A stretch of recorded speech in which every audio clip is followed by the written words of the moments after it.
Okay. Can I hear myself? Oh, sounds pretty good. Like, it doesn't seem that it cuts words like last time. No, this cannot be.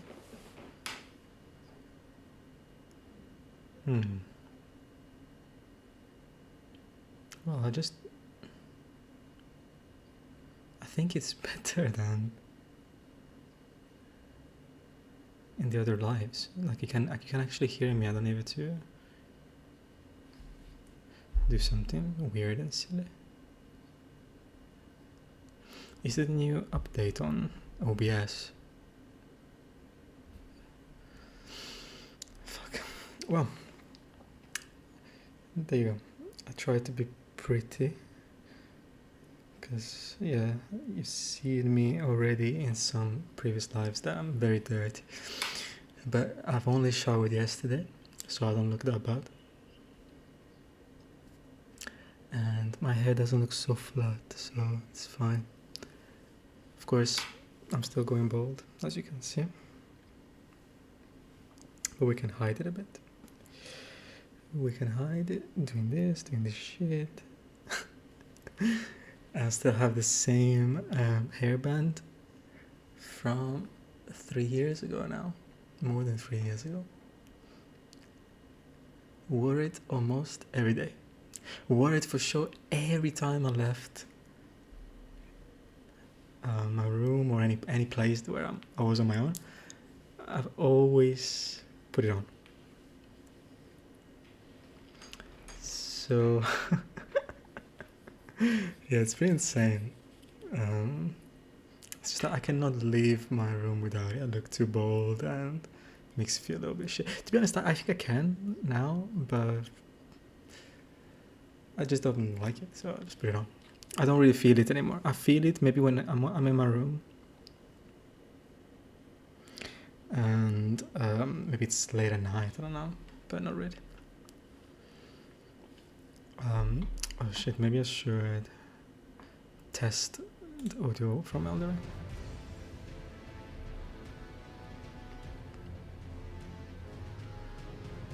Doesn't sound so loud, right?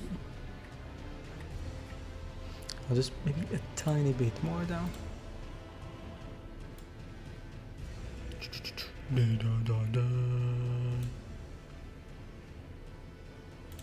Like this. Well, of course, as always. It's insane. I've got so many. I keep buying 2 every week, but it's not like I eat it every week because it's been a long time now since the last time I played.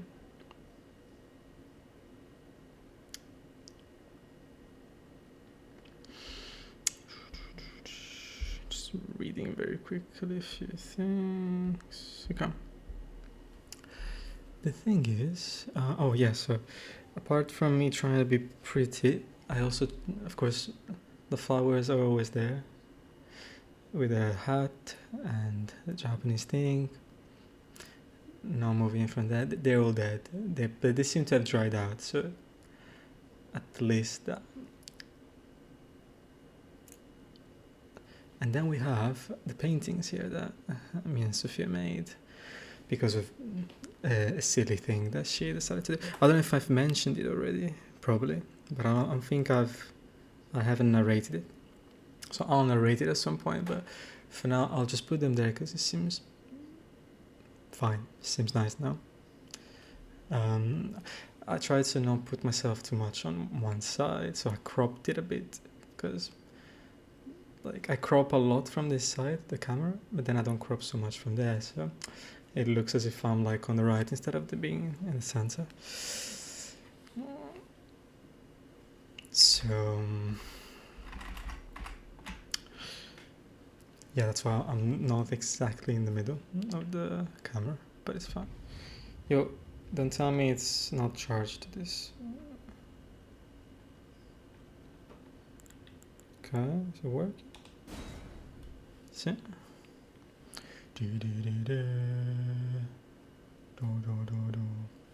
Let's see. Let's see how the audio is with ordering as well while I talk, and then. Oh, it's not charged.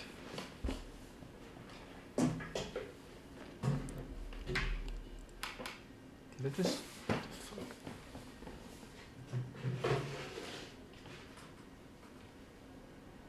Oh, that was close.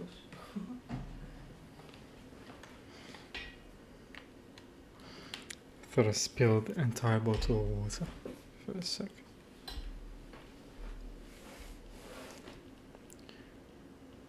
Oh, okay. How is this?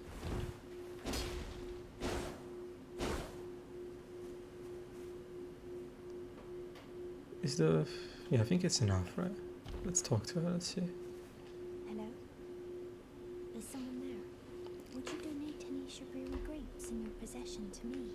I'm on a pilgrimage in search of the distant light, and when I eat one of those grapes, I can feel the light in the back of my eyes.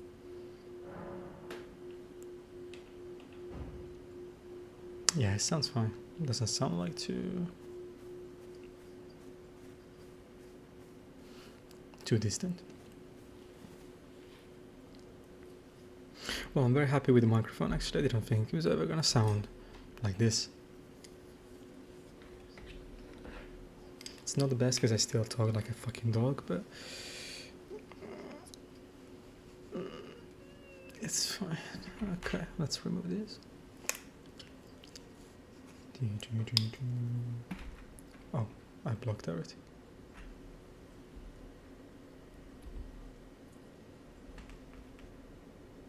No, everything crashed. Come on, man.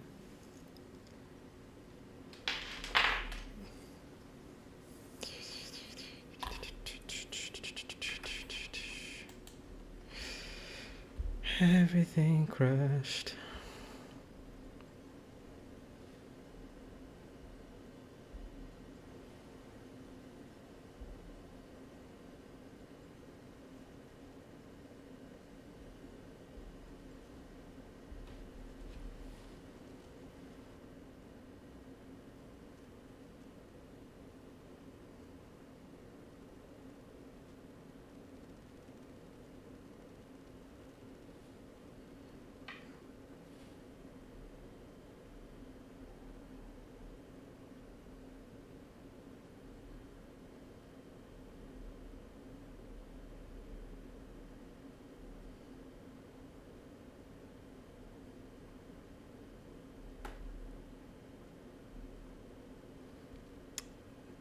These all blocked.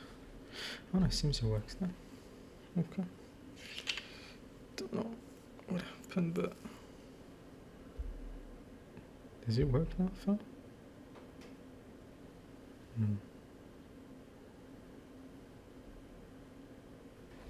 Hello.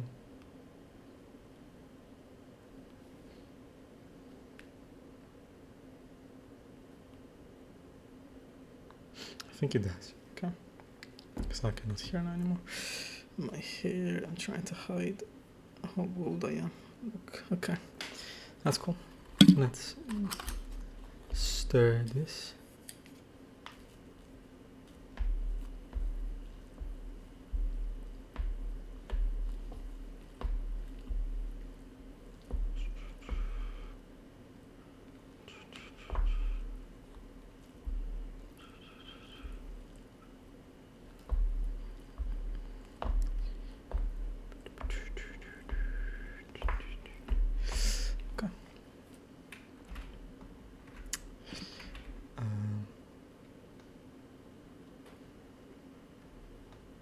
Okay. Today.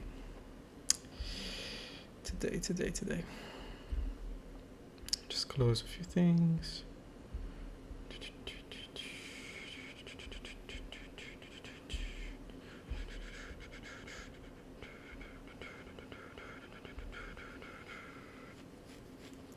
Okay. Today, we have come back to these wonderful lands. I should probably give her the eyes though. Wait. Hello? Would you donate any? I'm on a pilgrim when I eat. I think I should. Many thanks to you. Now I can feel the distant light once more. You are most kind indeed. May the blessing of the fingers be upon you.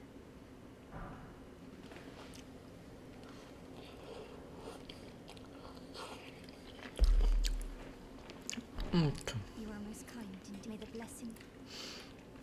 She just ate an eye. That's great. And another church. So today I was thinking of talking about those topics that I didn't talk about anymore last time.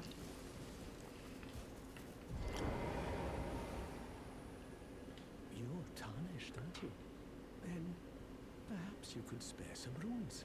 Believe it or not, I studied glintstone sorceries at the Academy of Rea Lucaria. For a small donation, I'd be happy to share my knowledge. Well, of course. Well, bless you, bless you. You're a true saint. My name is Tomes. Presuming you're interested, I can teach you sorceries as promised. Only none of them are particularly great.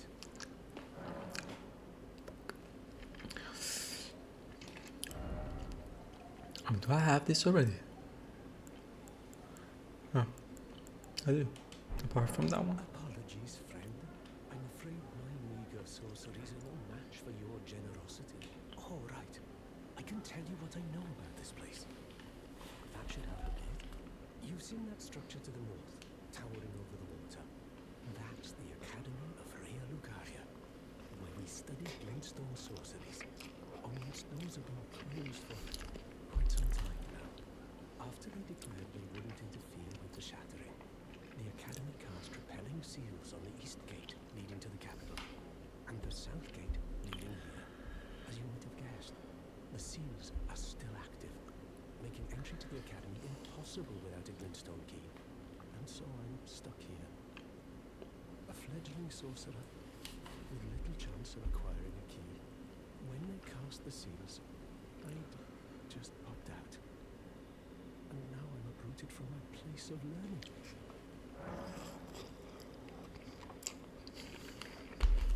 How unfortunate. Why not find yourself a glintstone key?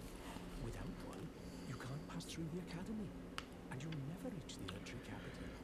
And if you find an extra glintstone key, perhaps, once you've tied up all your loose ends, and I can be very patient, would you consider donating it to me?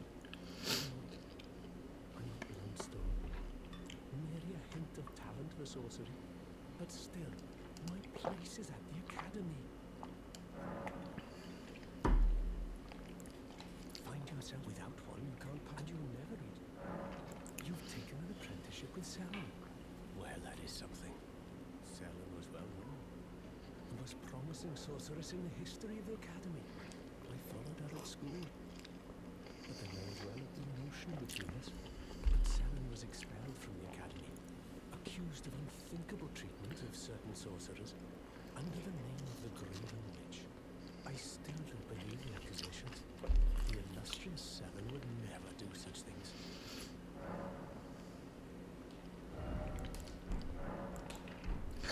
If I buy your shit, will you improve or something like that?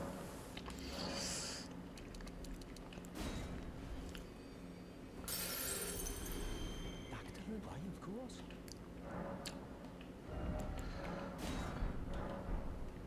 Back to learn another. Presume not. Why, of course.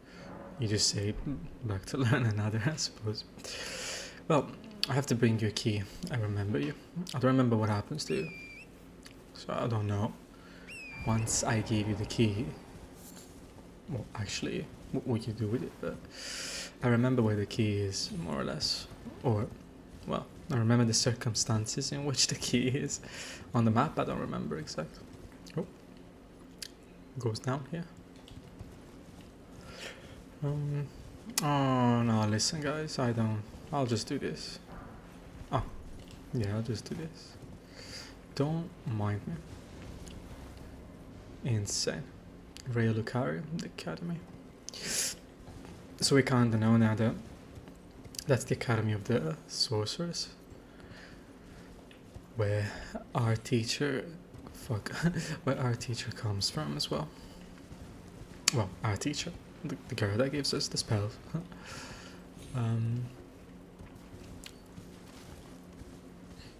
What's down here?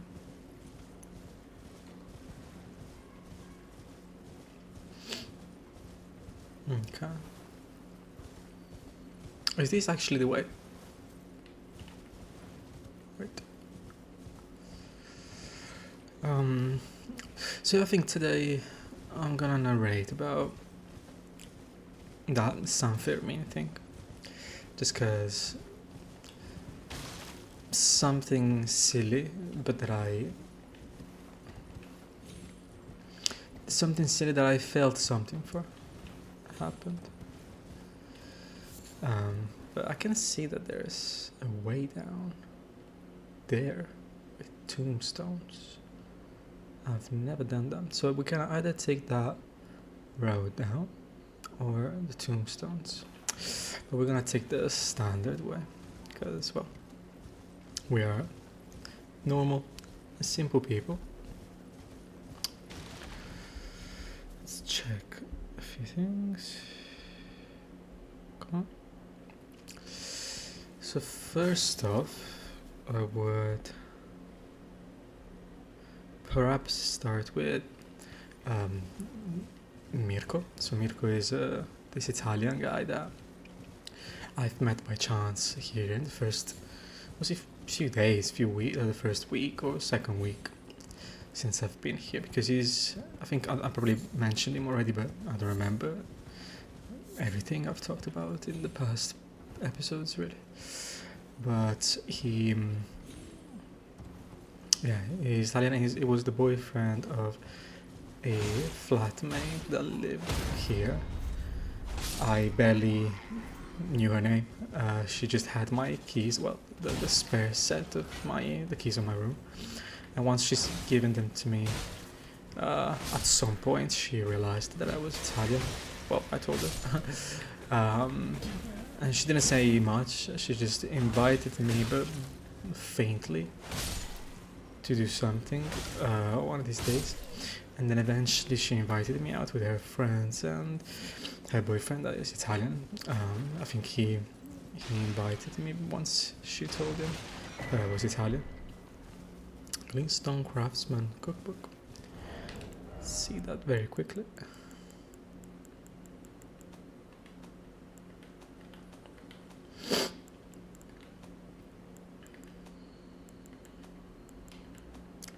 Don't know what it is. I just don't know what it is. Is it key items? Yeah.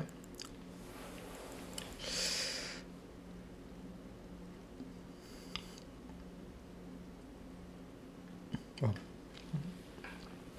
not much.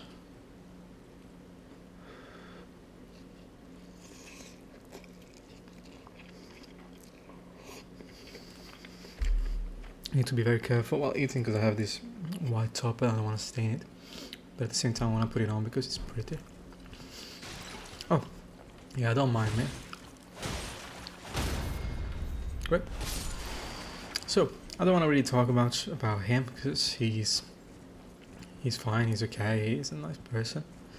Well, the usual nice people that you meet, and I've tried to be just like with him and anyone else, as open as possible, as active as possible. So the few days that we spent together and the few things that he invited me for, I've talked a lot about me, about who I am, and if he asked me something, I would give him a full answer, as detailed as possible, as honest as possible, despite how sometimes, well, most times, it could be seen as scary or oof, look at this land. It could be seen as scary or inappropriate sometimes as well, or something that maybe people don't want to hear. But of course, I allow people to say that to me, and I even tell them, if you feel uncomfortable with me saying these things, of course you can. Just let me know. And but at the same time, I still carry on, unless they tell me otherwise. And yeah, it's rare that they say, no, please shut up, unfortunately, but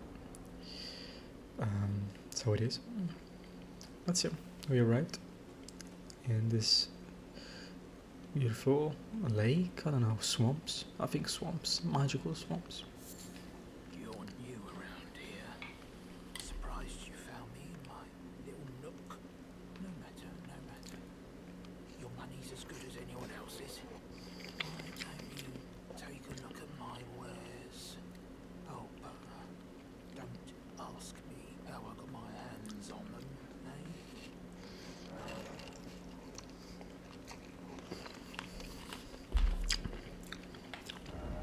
I would never. I have a lantern, okay. Stock. This is Spanish. Astrologer stuff. I think I'm gonna buy it. It's very cheap. The astrologer set. Yeah, we're buying that shit. We can be a little bit more stylish. Normie, but stylish. How much is this? Not everyone can tell how good my Yeah. Certainly do. We probably can get this very soon, but I just want it now. So.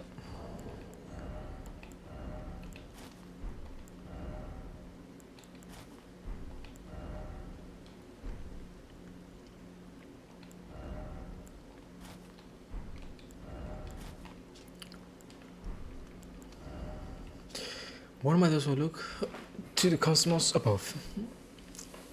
They read fate in the stars and are said to be heirs of the Cleanstone sorcerers. But alas, the night sky no longer cradles fate.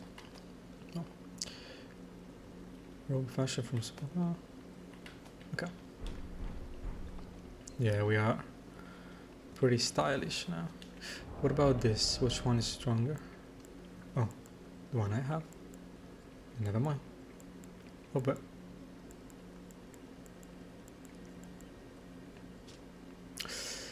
the glintstone is embedded in the tip, enabling it to be used as a catalyst for sorceries. Sorceries must be memorized first. Okay. Come. Oh, we've already seen a change, an improvement. Okay, we have the map here, very close. Let's go and get it.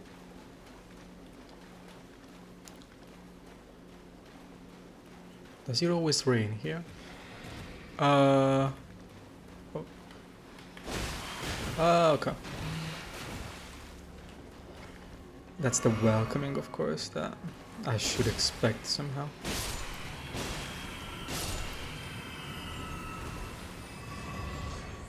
Okay.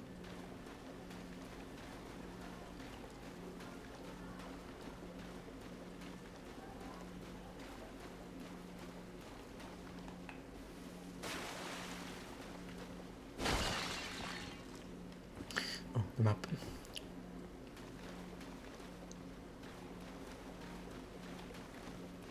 Oh, you really don't want me to get this map.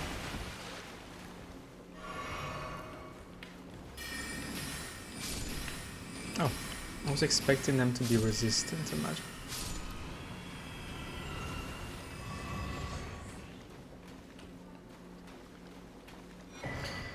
Diurnam East. Let's read it.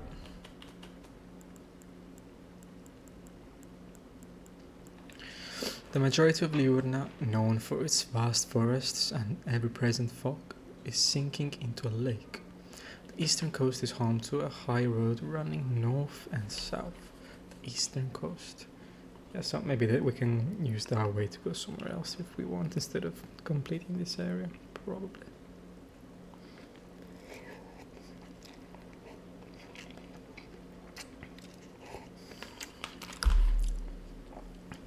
course, I'm very posh and I've got this glass. It's the only glasses we have in this fucking house because I don't buy them.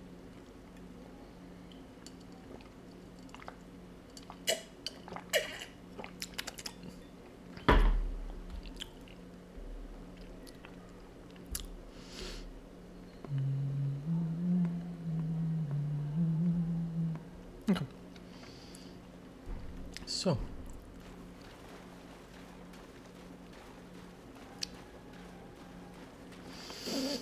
Ever-present fog, but not ever-present rain is stopped.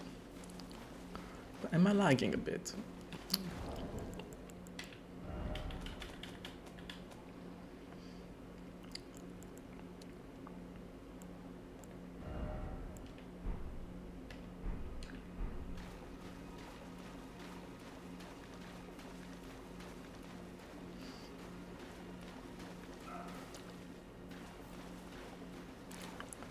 Oh no. Okay, now we have this map. So, yeah, let's explore this part. Let's try and kill this thing.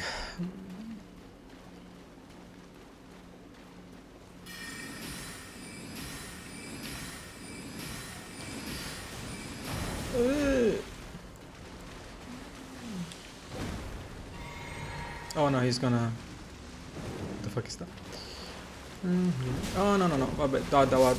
Sì.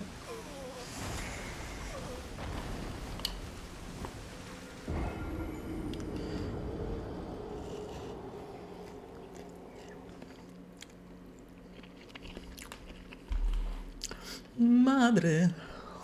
Okay. What? Or is this the sun? It lags a bit now. Maybe it's this area that is a bit demanding. Go on then.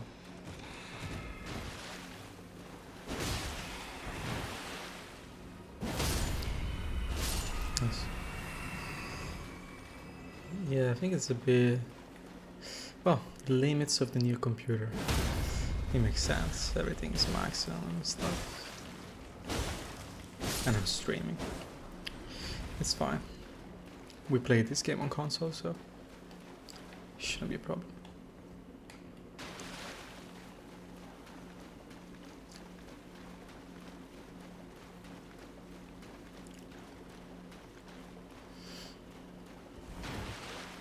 Oh, Glintstone Firefly. So, yeah, Mirko. Oof, the academy. Mirko. So he's, yeah, we spoke a bit. He seems, you know, a funny, and how do you say, friendly. There we go. That's the word. Friendly guy. At least with me.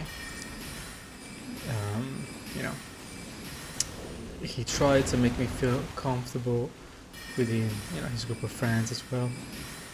And I'm not really good with people in general, to be honest. I can seem pretty awkward. Oh, it's rare that people like me. Oh, there you go.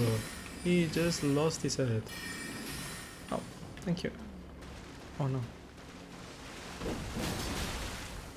He was gonna kill me, wasn't he?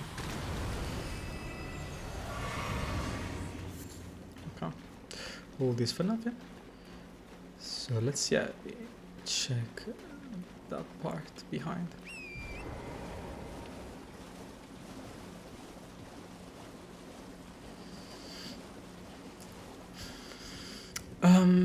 However, lately I think he, you know, I've never really messaged him. I probably invited him only once, half invited him to something. So it's also my fault that I just don't. I tend not to invite people to do things. I just, if they want me to go, I'll go and I'll try to go. But unless I've created a specific bond where it's kind of clear that I'm not annoying them, and at the same time, I want to invite them to things that I think that maybe they like, then I don't invite them. Yeah, the main reason is like, you know, I don't know if they like I don't have any suggestion that they might like, because I don't do events or I don't organize things. Usually I have to have a specific relationship with the person that I know that I don't give a fuck about what we do, and we only care about being together, and we can do anything or nothing. Otherwise, I don't invite. I don't seem very active in taking the initiative, at least. So this was the situation with him, where I don't really invite him to do anything, because I don't think he would like anything that I could invite him for, and I don't have any ideas. The first problem is that I don't have any ideas, and then I would think that he wouldn't like it, but I would still try. If I had ideas, I would try and ask him. I just don't have ideas. That's the main problem. I just don't know what we could do other than going to drink something out. Because the only things I do is like, if I do something with someone, it's like going to random places with no organization, with no criterias. What the criteria is having no criteria, so you know, it's very rare to find someone that enjoys that. Okay, there's something here. So yeah, he was still very okay. He was very friendly, blah blah, and we laughed a lot together, like a lot. We had a kind of sense of humor that was shared. Again, I take a little bit too far, I think, but he managed to not, you know, behave in a weird way, like as if, oh, you're weird, you know. So it never made me feel necessarily uncomfortable. His friends were a little bit more on the safe side, but maybe one day I'll say better these things, but I don't really care so much. I don't see them. I'm never gonna see them again either. I saw them a couple of times, and we didn't really share much. And I don't need to waste time on narrating that when I have so many things that I could narrate. But yeah, man, one day maybe when I run out of things. So yeah, the point is that he invited me for this San Fermin, this festivity. It's apparently very popular in Spain. It's like a lot of people go, and it's very known. Oh shit. I tried to document myself on the festivity before going. I read a few things. I dropped the reading after some sentences. Maybe one day I'll finish it. It's something connected to religious shit and yeah, just the usual traditions where people just like to make a mess of things. And poison. And who doesn't like that? Well, many people probably. But anyway, so I went to this festivity, which was in this city called Pamplona in the north of Spain. So we had to go with the car.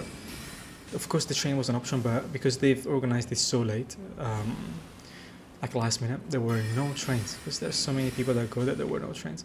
I think I still found some trains, but maybe they just wanted to go by car, to be honest. It's not so far from here. But the journey in the car was endless. It was really endless. It felt like it took forever. And in there, I talked so much with Mirko about relationships and views and concepts and sharing and what it means to be. And yeah, we discussed on these things with our views. I'm not gonna go too much on that because I don't want to narrate that specific to that. It was kind of interesting. I tried to not talk too much because in these situations I end up talking a bit too much, and I don't like that at all. Okay, I think I need to sit down because the poison just destroyed me. I'll try again to rush. I don't have any curatives for any antidotes for the poison at the moment. Wait. Madre. Okay. Let's kill the bat very quick. Where is it? Then we'll kill the fucker as well.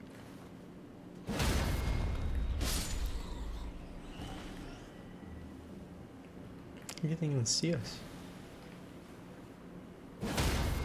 Good.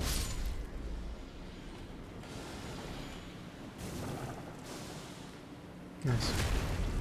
The usual Dark Soul 360. Whee!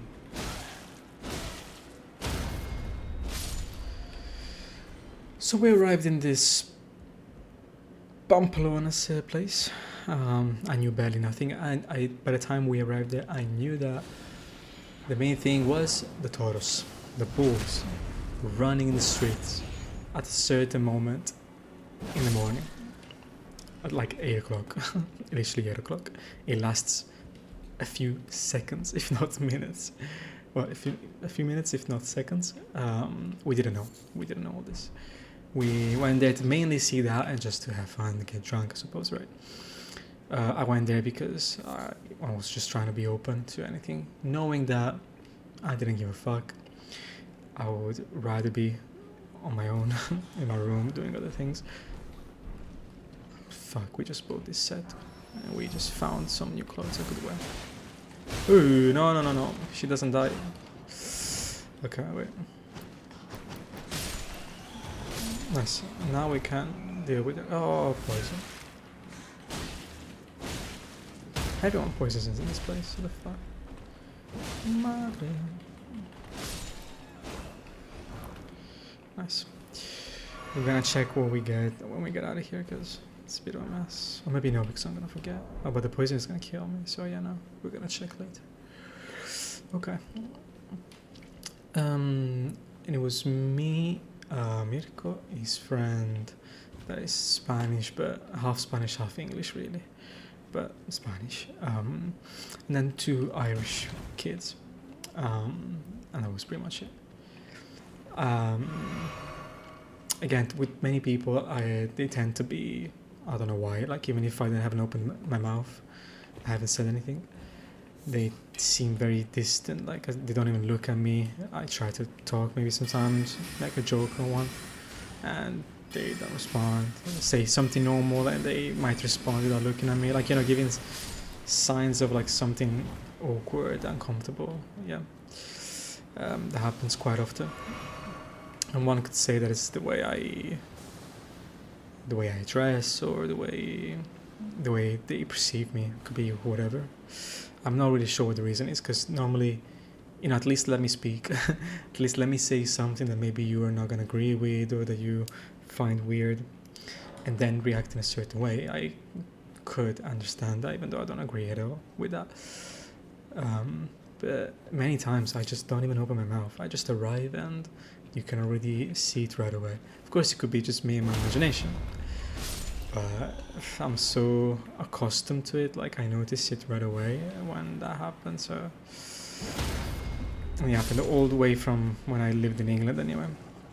And it happens especially with people from England, actually. They see me in a specific way. But there will be a lot to say on this topic anyway, because I have loads of experiences with these things.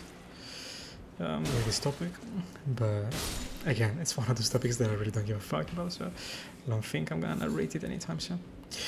But it's just to make sure that you understand the kind of atmosphere. So Mirko was basically the only real part of the group that was engaging with me, which was more than enough for me, to be honest.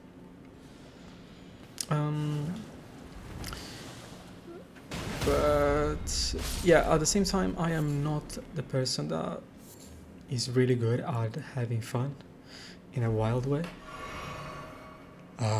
So I don't really dance. I drink a lot, but I don't dance, and I don't just scream all of a sudden and do crazy shit.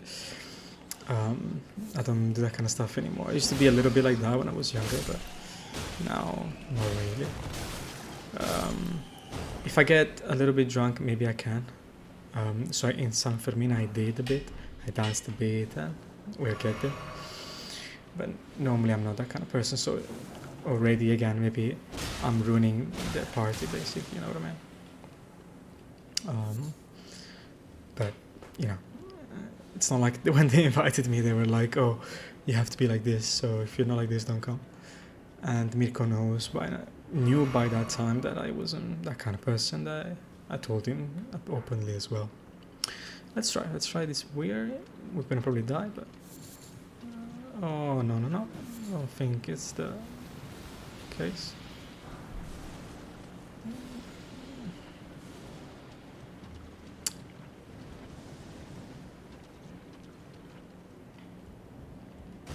Okay, it's nothing at all here.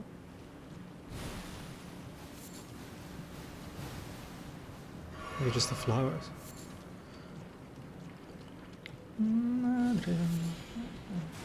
No. And this way is back, right? Yep. This way is back. I'm losing my way here. I don't have much orientation. Well, I'm joking, I do. Okay.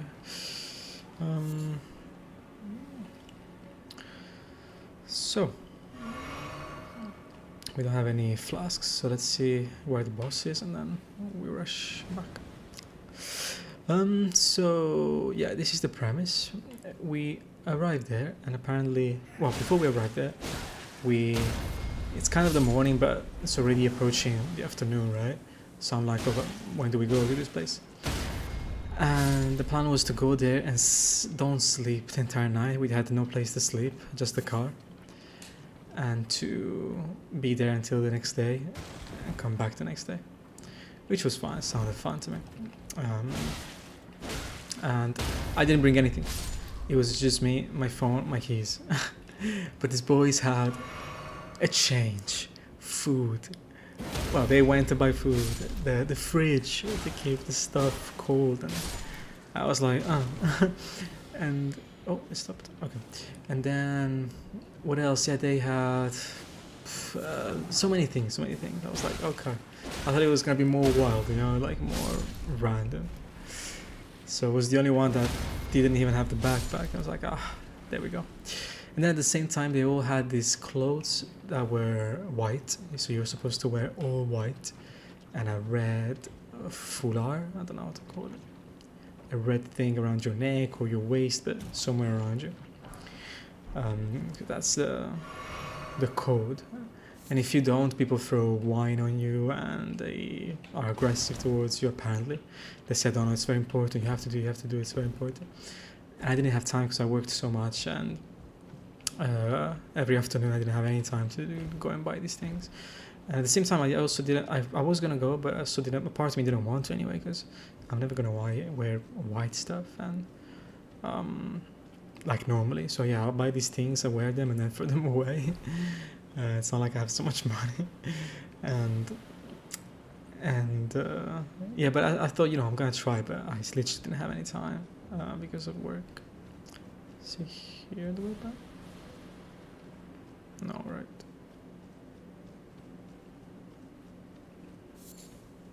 No. But then eventually it wasn't that bad at all. I was wearing a white top but not white trousers. And not white shoes.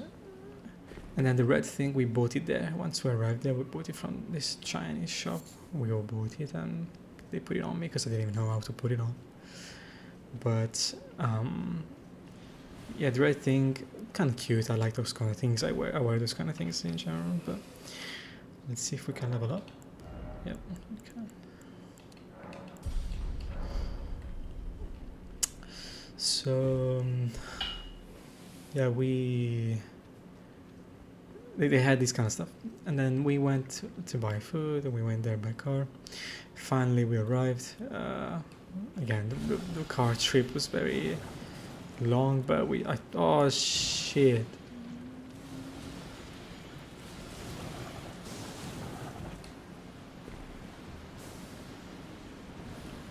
Oh fuck.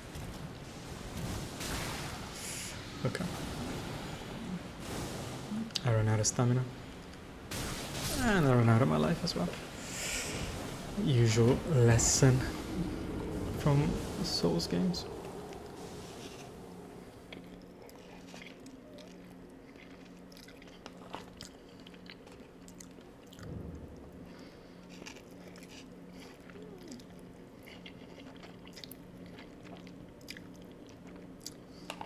Oh, I risked it. Should be fun. Wait, why does he take the lantern off? So, yeah.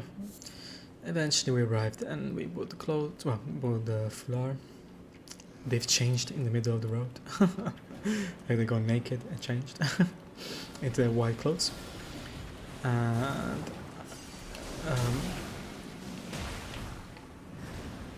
okay.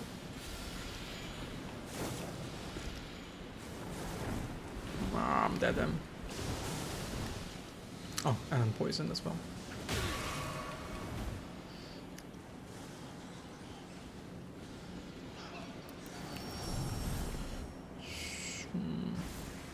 Will I survive?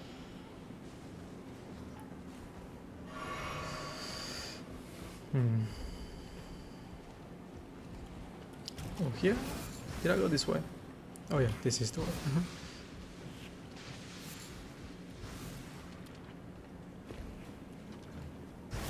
Ugh.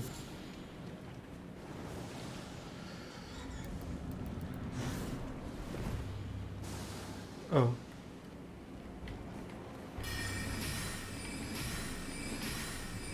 Oh, you're gonna shoot back at me. But I suppose you're already dead. Ah, come on, don't move so much.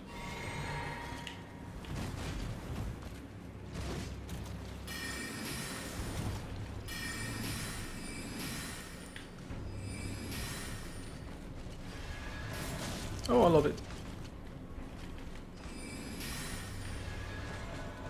Oh, I thought he was gonna get stopped again by my blades.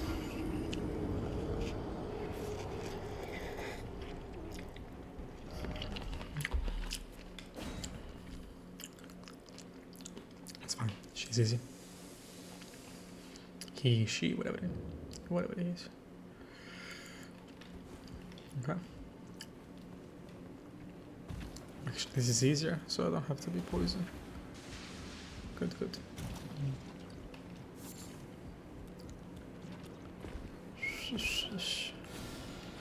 Okay, I'm gonna carry on as soon as I kill this bitch, huh?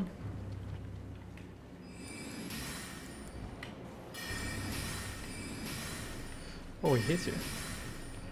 Oh, it's funny. But I don't want to get poisoned. Oh!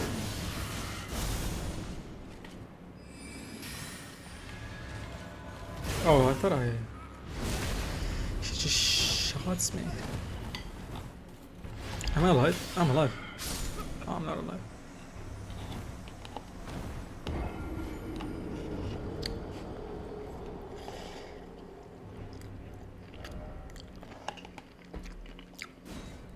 How do I dodge that again?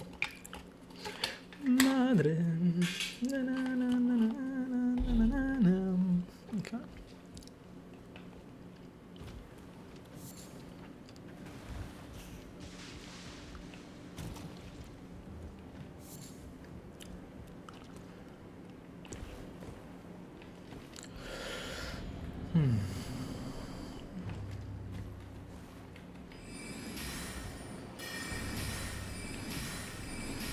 Oh, nice. Just no, this thing. Love it. Oh.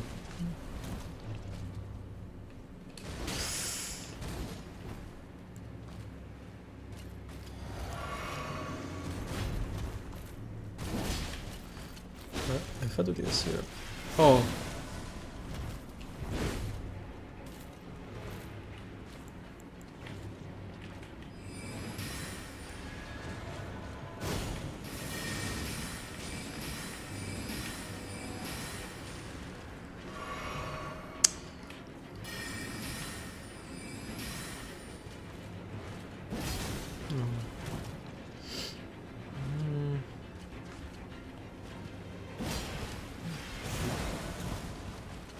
Fuck.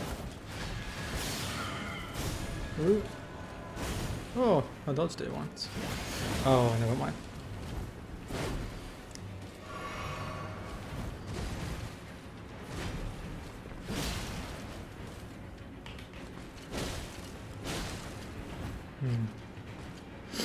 Madre.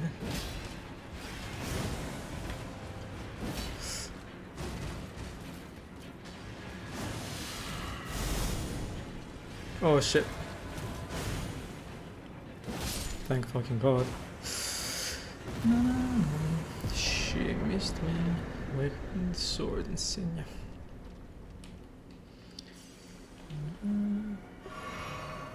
Nothing else around these parts? No, Great. So, once we arrived there, a strong, incredible smell of piss everywhere. Not just in the corners, not just in specific spots, in the entire fucking roads. And that was crazy. Like, I've never witnessed that, no matter the shit place I was in with like, the parties and shit. It was never that bad. And it's true that at some point people that were everywhere, but you know, even in other places, people are everywhere in other parties and stuff. Piss everywhere. It was disgusting. It was so strong. Yeah. So we go around and we stay for quite a few hours on the grass with like some blankets and towels that they had brought, and we started drinking and eating the sandwiches we had made. Nothing major. We stay mainly silent, some dead jokes, and me and Mirko talking normally every now and then about things like our jobs as well. Very, very boring of us. Okay, that cave is there. Let's see this side. And yeah, eventually arrives the time of going a bit towards the city center, more towards the city center. Many people, everyone pretty much dressed in white. It's pretty intense, but no one did anything weird like to me that I wasn't dressed exactly like them. You know, like you would expect people to do some crazy shit, like actually throwing wine on you and blah blah blah. That's great, but I didn't witness that. I didn't experience that, if not by chance, right? Yeah, for example, someone laughed and it splashed all on me.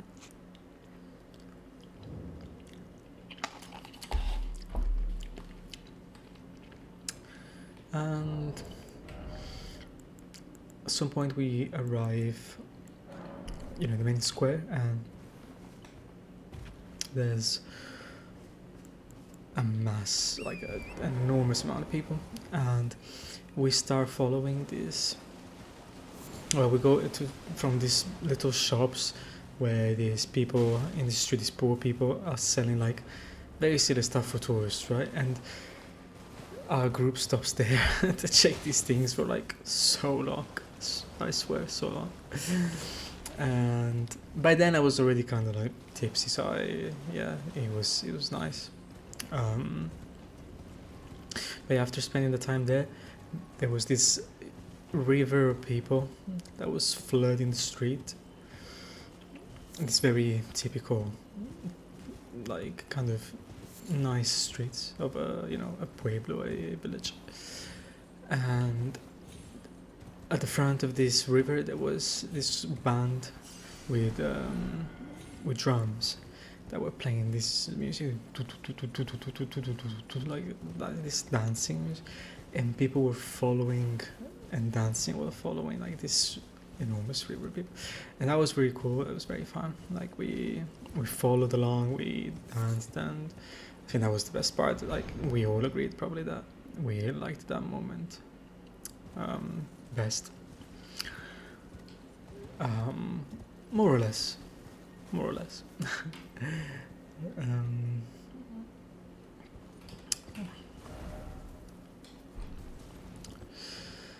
So we did that, and then we drank more and danced, but towards that time my drunkenness, my tipsiness was wearing off It was wearing off. And that was a problem, big problem, because I don't dance. And now when I'm tipsy, apparently now I dance. In the past, not even if I'm tipsy, but now when I'm tipsy, I can move a bit like a silly idiot. But if I'm not tipsy, it's not really gonna happen. It's not really gonna happen. I haven't got it in me. Not yet, at least. But yeah. But yeah, we still carried on dancing with a kebab, usual. The fuck? Usual things that you do on a simple night out. And then at some point,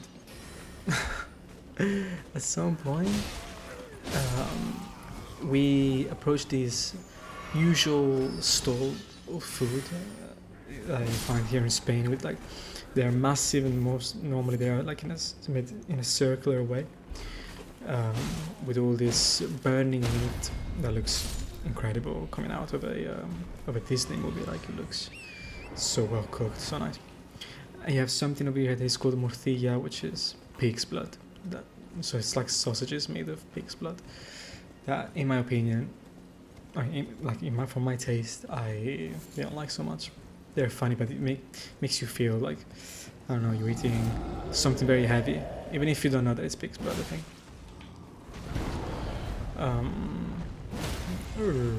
Already? No. Okay. Over here, immortal.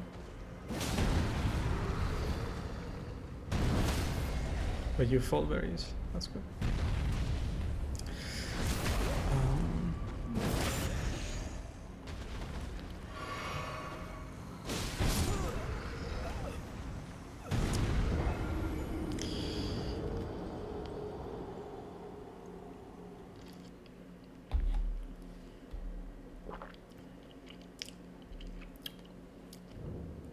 Muy bien.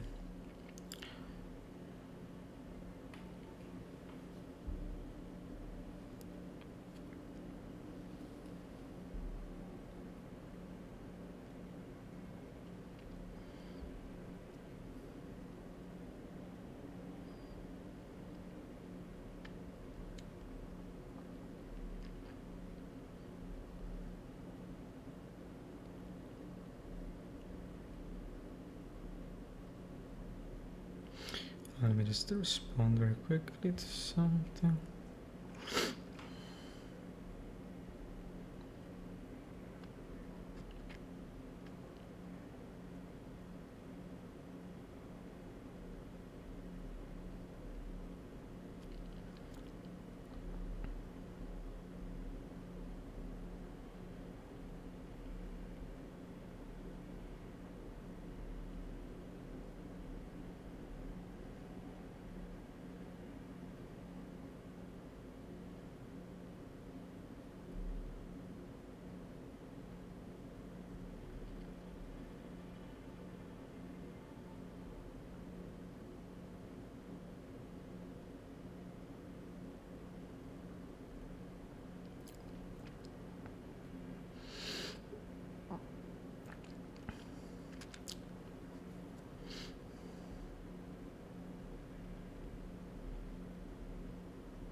Okay. Madre. Oh, here? Fuck. So what was I saying?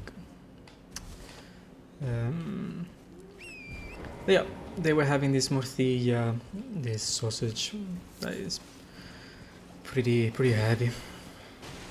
Strong taste. Strong taste? I suppose more like more greasy taste, yeah. But yeah, and we stopped there because these two guys wanted to try that, so that was it. So we were just sitting there, and I don't know how, but they've approached this group of girls. It seems like more the girls have approached them in a very, you know, like natural and friendly manner. So it seemed weird because, at least for me, it's, you know, my experiences with girls have always been very intimate and very like specific in certain moments, like not this group of girls that just stomp on you. Like I've never really had that. Maybe I had one or two girls stomping on us or on me, but not this group. It seems like that they just wanted to, you know, have a bit of fun with someone with another group, to go around with someone else, as if they wanted, like maybe they were getting bored and they wanted a bit of company. And I think the same for the other boys. Like for boys, if they see a girl, they always, most of the boys, if they see a girl, they, at least the group I was with, they would have liked it and they enjoyed that kind of stuff. Especially from what they were saying before meeting them, like, you know, like how open they are to anything really. Although they were like not the usual boys that are so obsessed with like thinking about that the entire time. More like, you know, very distracted by things and carefree or careless, one of the two. So anything was gonna be fine and worked, at least from what they said that day. But then I don't know how they really felt, of course, or what they really were thinking, because I didn't know them and I didn't really question what they were saying or try to understand much how they felt or what they wanted to do that night, that day. But whatever they wanted to do, what the intentions were, we ended up with this group of girls that was with us. And it was like 1, 2, 3, 4. I think it was 4 of them. And right from the get-go, it was. I swear I don't always do this. It just happens. If it happens, it happens.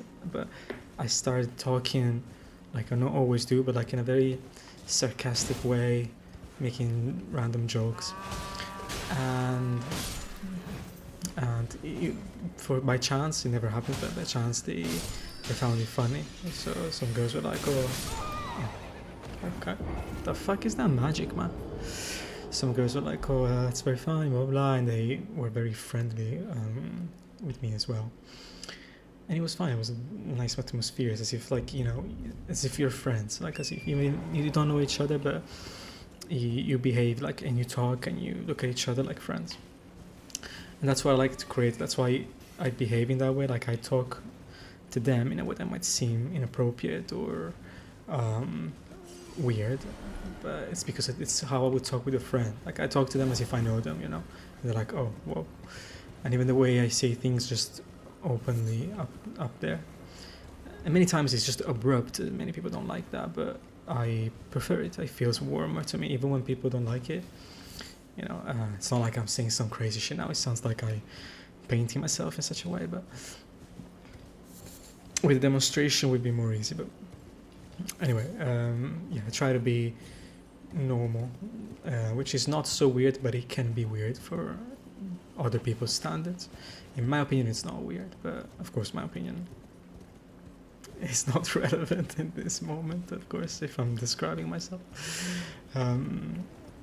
But yeah, so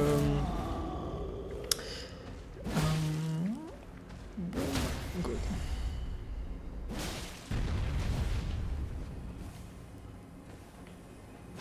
No. I don't. Okay, I cannot attack you right away because you do crazy shit. Okay. Nice.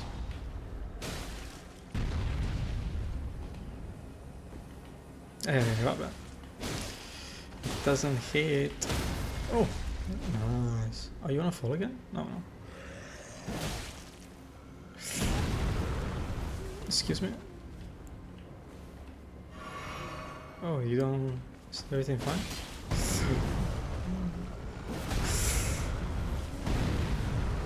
Wait a second. Just give me a second.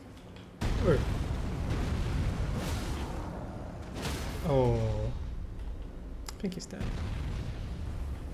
Oh, but just hit him, man. I can't remember. He's dead.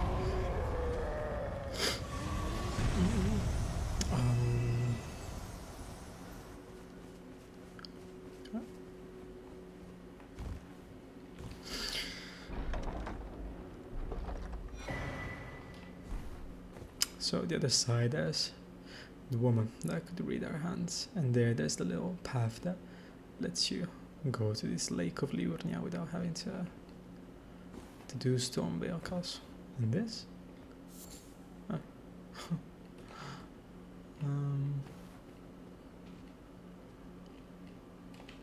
Well. So yeah, these girls arrived, and of course we presented ourselves, but who remembered their names? Certainly not me. And even now, I don't remember any of the names, if not one name, of course. But yeah, so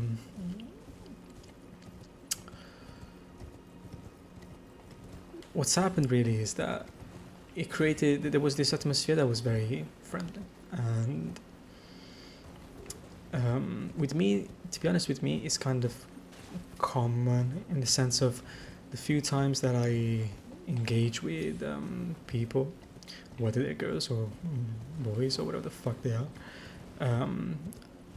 I tend to create that kind of atmosphere, whether it feels like that for them as well, clearly or not. Sometimes it's clear, sometimes they say openly, either on the same moment or some days after. They say, oh, you know, I feel like this with you, and you're like this, like this side of you, blah, blah, blah. Or maybe it's kind of clear from the way they open up or they talk. Well, I don't want to say clear, but it seems that way to me. The fuck? Forgot what these things do. If they do anything at all.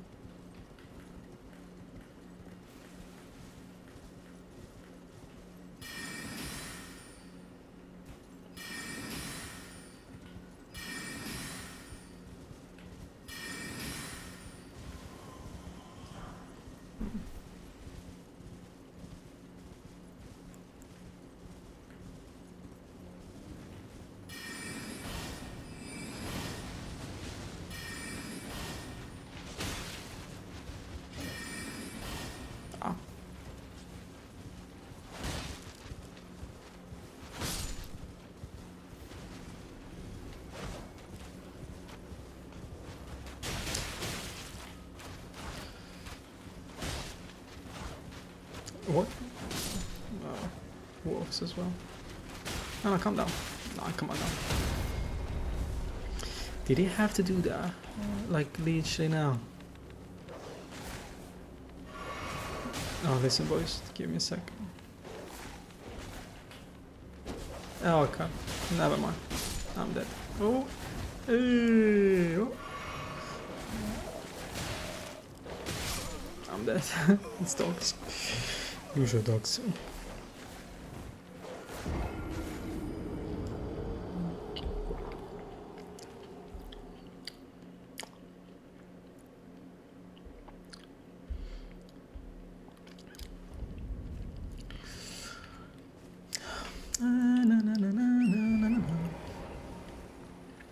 Madre.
There's another group of them, right?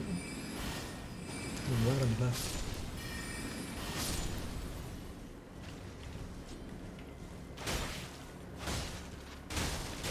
No, come on. Calm down. I know it's easier like this. Oh, but the weapon like this is a little bit shit, huh? No, stop. This crazy dog. Come.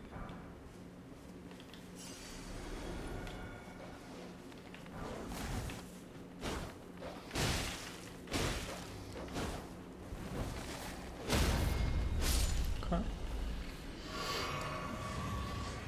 There was another group. Yeah, damn. Okay.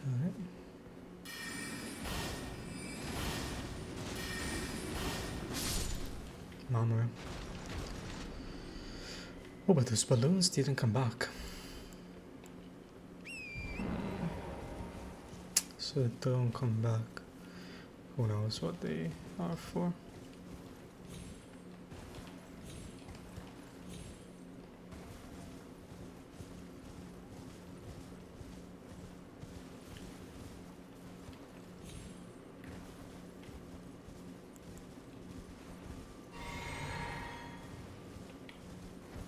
Oh, wrong. Yeah, but there's quite a few of them. It's a bit of a problem.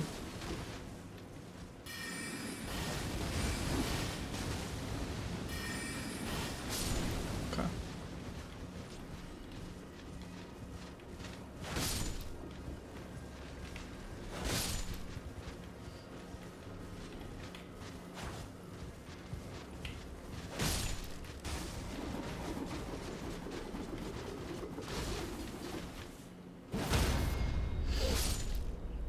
Pinocchios. Pinocchio, ma dove va? Pinocchio, che cosa fa? Pinocchio, la fantasia è solo una bugia. Oh. Oh no. Thank God.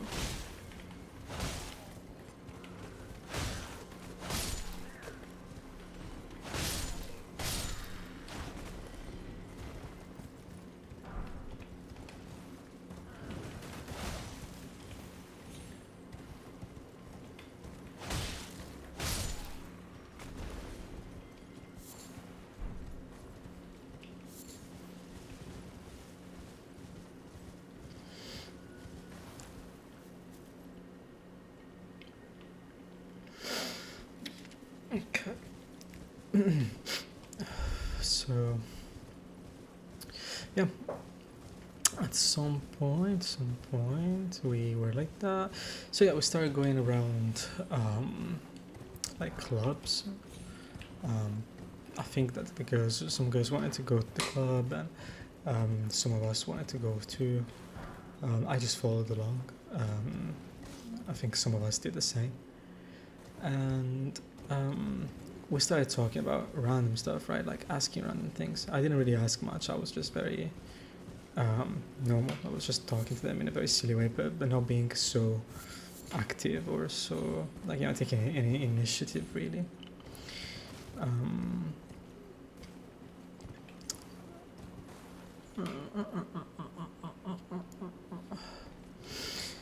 And yeah, until we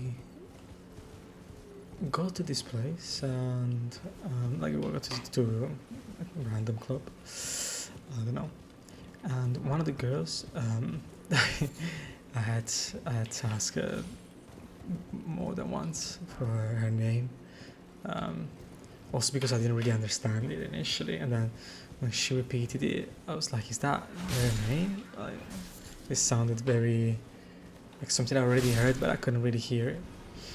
But I didn't want to ask again, so I was like, okay, it's this one. But I told her, I was like, you know, I just didn't understand your name. And now I don't remember everything so well. Like I remember because I wasn't drunk or anything, but it's just that some time has passed, so my memory is not good in general lately. So I'm just gonna say what I remember, but it could be that the chronological way is not correct, really. But doesn't really matter. It's not so important. This marks Malini's southward march to Blade of Wicked and her clean knights. Grant her wings never to be clipped. Okay. And that's why there was a clean rot warrior in that cave. There is a fight going on over there.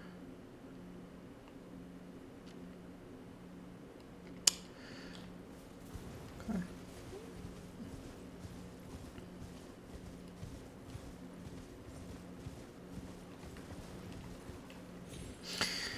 So,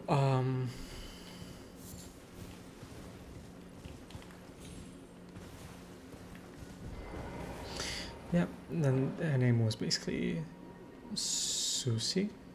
I presume it's Susanna, but I kept calling her Susie. And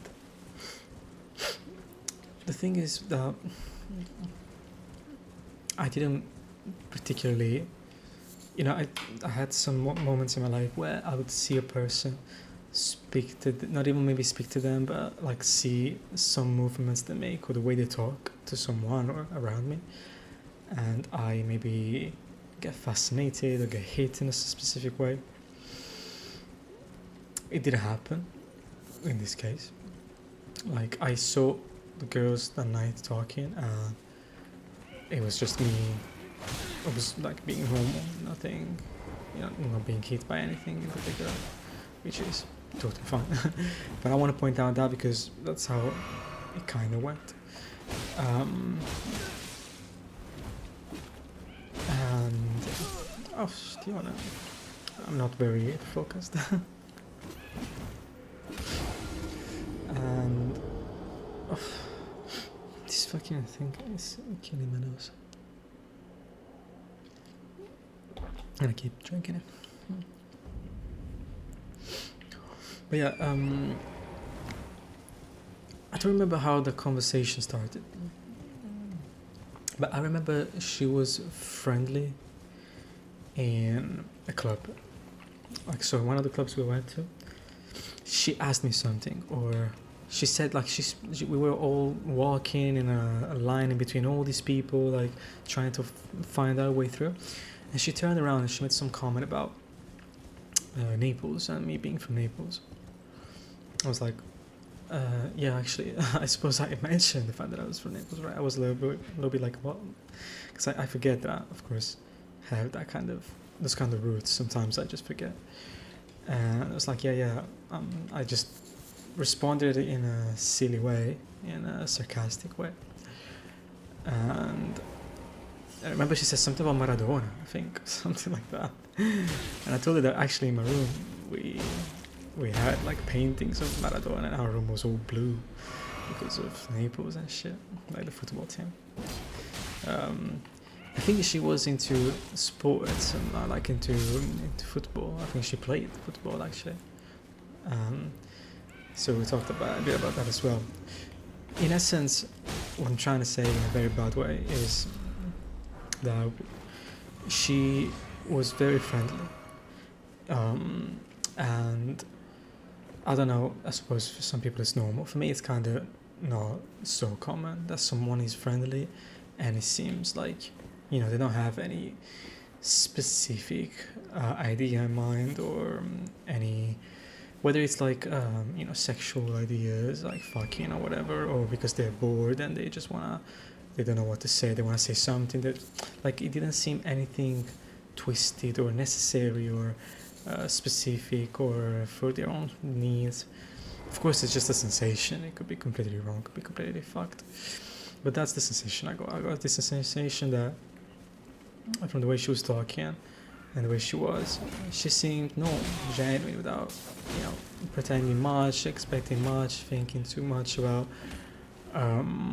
specific stuff.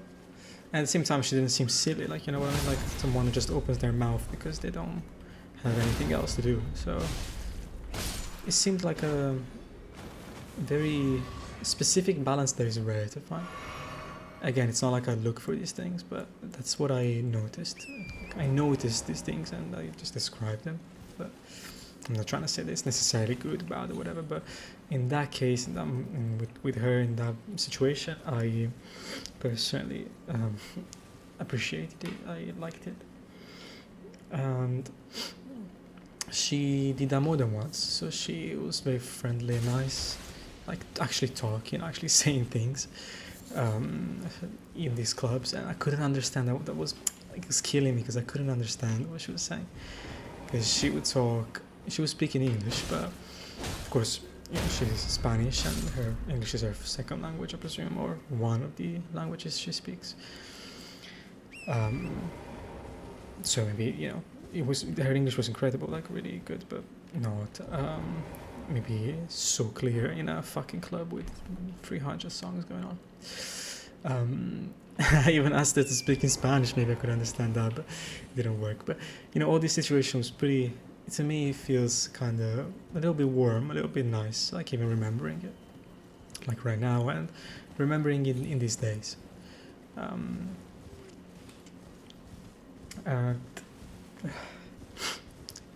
is that it? Yeah, nothing else.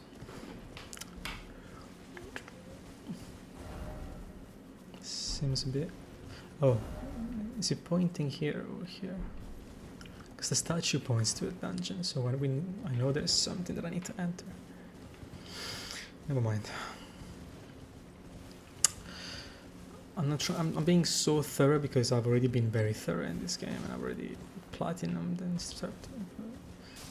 At the same time, I don't want to play it in a careless way, you know. So I'm still playing it like I would play it normally, but I want to also focus on narrating and moving on just a bit.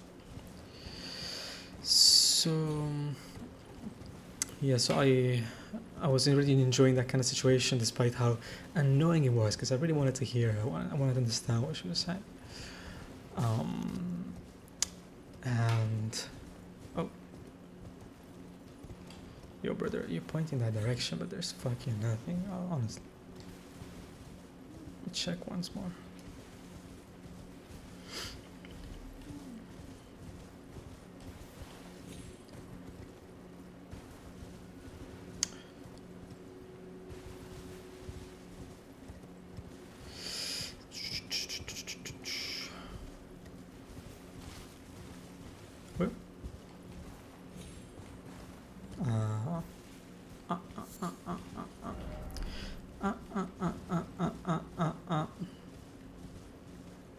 Okay. So I was missing that. Cool.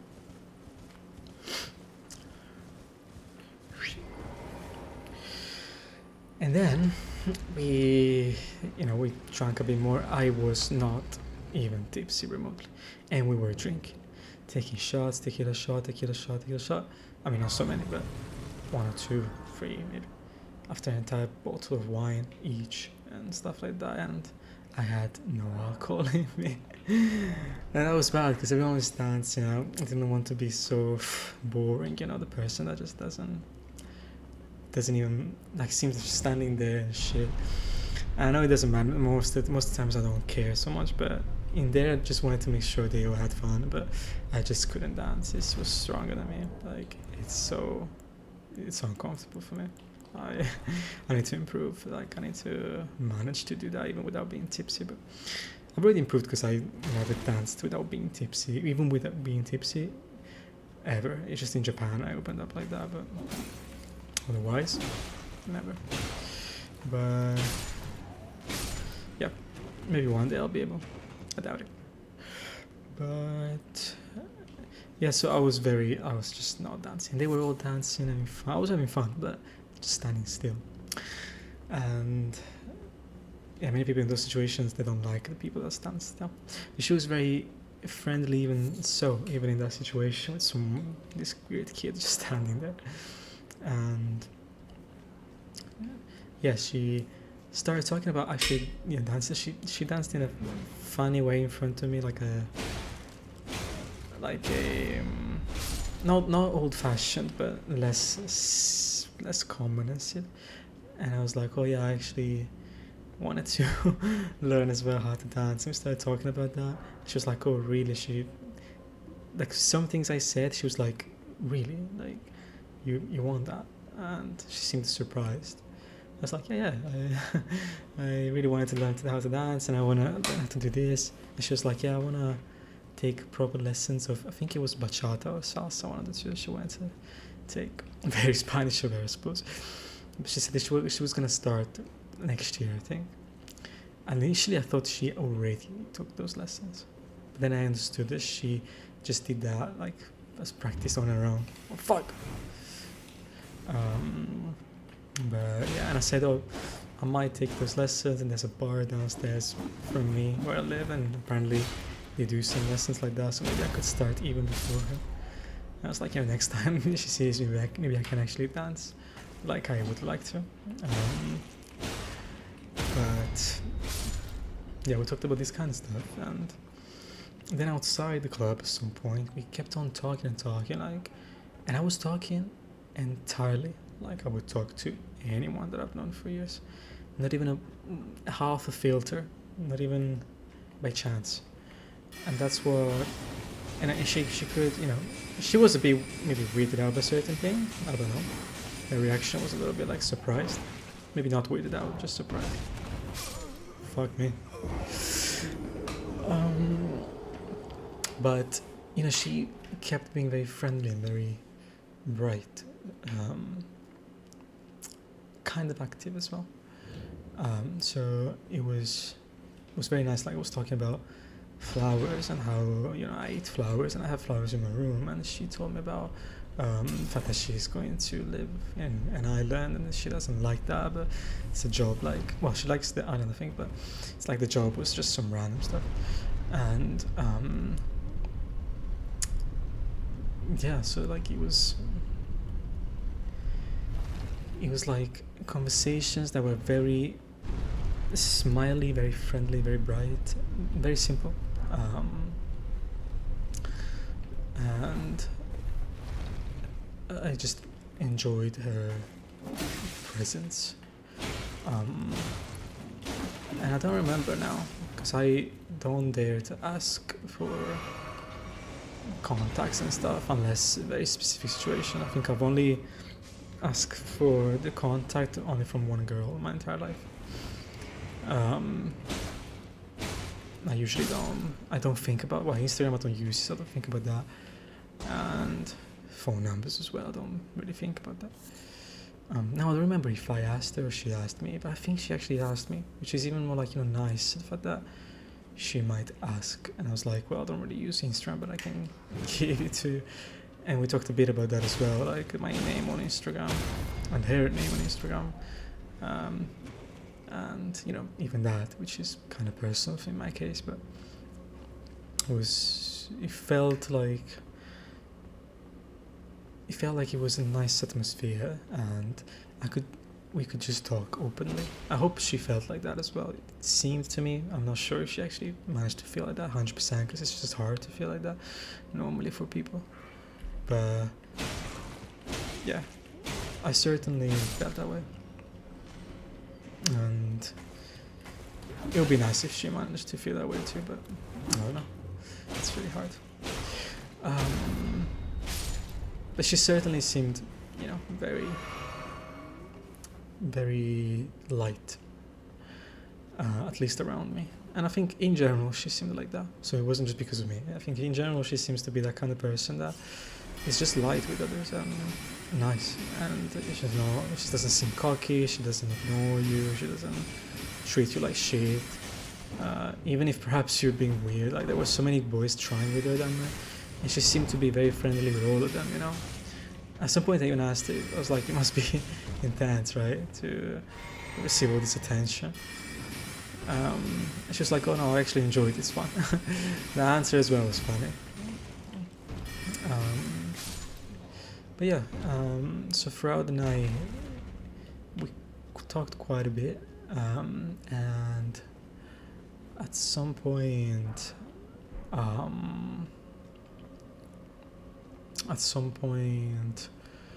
what happened? Wait. Oh yeah, so so we were like there was some things happening with the other boys. Like there was another girl from their group that was obsessed with one of the boys from our group, and it was so awkward. I'm not gonna talk about that because I don't give a fuck. It was very awkward, and Susie was often coming to me to give advice to this girl for the friend, and I didn't know anything about him. I couldn't give advice about someone that I don't really know. But at the same time, I was commenting with my honest thoughts, like, what the fuck is going on? What kind of situation is this? Like, this girl wants to kiss. Like, it was so surreal. It was such one of the situations that you find yourself in elementary school and shit like that. It's so clear, so silly. And yeah, so am I gonna die again? Yeah. So at some point, like I didn't really know how to put that red thing around my neck. I had it, but apparently it wasn't put in a good way or in the right way, something like that. And I let her put mine, and it felt nice, you know. Like it felt again as if we knew each other for a long time. Maybe it's just my perception that is totally twisted, and I'm just making my little movie. I don't normally do that, to be honest, but it could be. I don't mind so much. But to me it seemed nice, like the way she was very close, and she was as if she was like, I don't know, my mom, my sister, like doing that to me. And I felt a little bit embarrassed. I couldn't really look so much, but yeah, she felt genuine and light while doing that as well. And I don't have any keys for this, right? I do.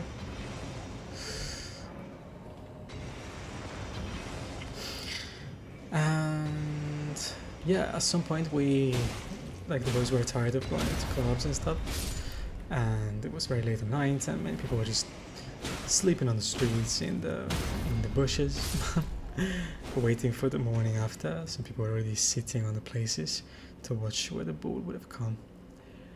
Oh, there was this moment as well where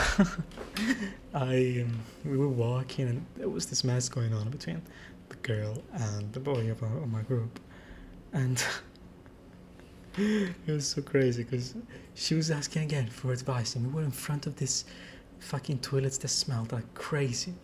There was so many people around. It was so late at night, and she was talking about this shit about this boy and how she wants to kiss and what she should do. And I was like, yeah, just go to him. Oh shit. I was like, just go to him and sing this. Con que te lavas la cara, que siempre te huelen las flores, Dolores, Dolores. I literally said that. I was like, just go there and sing this to him. And Susie was like, oh, but how do you know that song? Like, I think she knew the song. She didn't really know the song for good, but she heard it. She must have known of it. And I told her, well, I never really listened to the song, actually. I never listened to the song myself. It's just a very close person to me. She sang it many times, and I like it a lot, the way she sings it, and the song, I like the words, so I just know the song. Well, I just know these words. And even that, it was so nice to see, her genuine surprise, like someone that still gets surprised by these things. And I know it sounds so fucking silly. Many people would be like, but it's just normal. People are like this. Many people are like this. They're not just fucking robots and boring and dead already, and they don't have any emotions, and they don't express any emotions. I know that it's kind of normal, but for me, it's not been that common. not saying that just because of that it's not normal, but at least for me it's not been common. And it's true that I don't find myself much in social situations to know people and stuff, but I've known a fair amount of people, and it's not been common for me at least. So yeah, I suppose I got impressed by this. Maybe it's silly of me, but I liked it. Oh shit. Maybe I can just do that. Oh. Oh my god. Okay. Okay, let's take this. Then we just, yeah, we don't fight, because they seem a little bit strong here.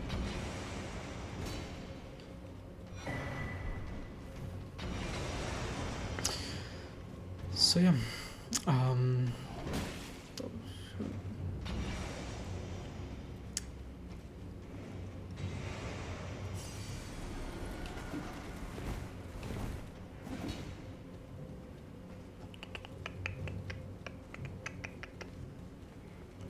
the second Zach, because it's a little bit. Oh shit. But where is the?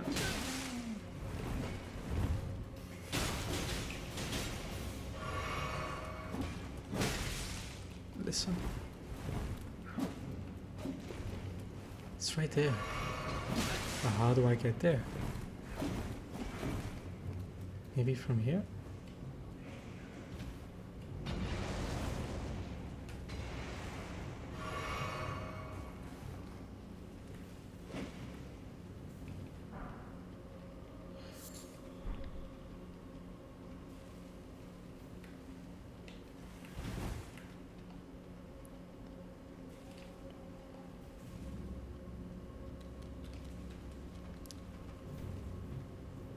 Oh shit. Oh shit. This is insane. Am I supposed to kill all of them? I suppose now, right? I'm dead. Oh, kind of.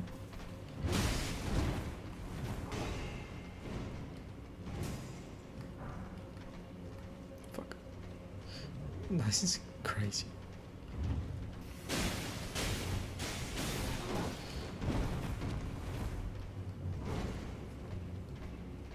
Oh no.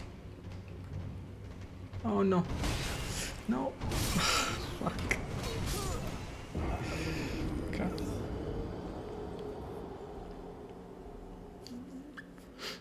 So.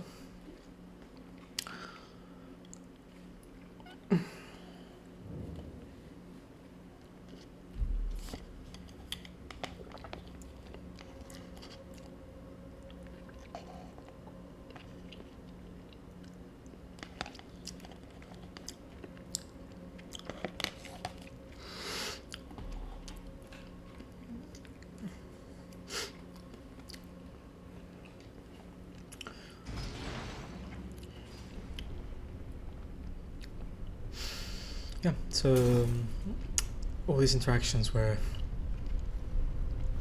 very warm, and I eventually, you know, even right there and then, I was realizing, I was thinking how nice that was. I didn't need to, you know, realize it later or appreciate it later.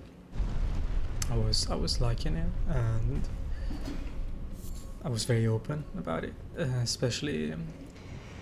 You know, a certain point we didn't go a certain point yet. Yeah, we didn't go yet, but what happened was that she got the lipstick out for her and her friend,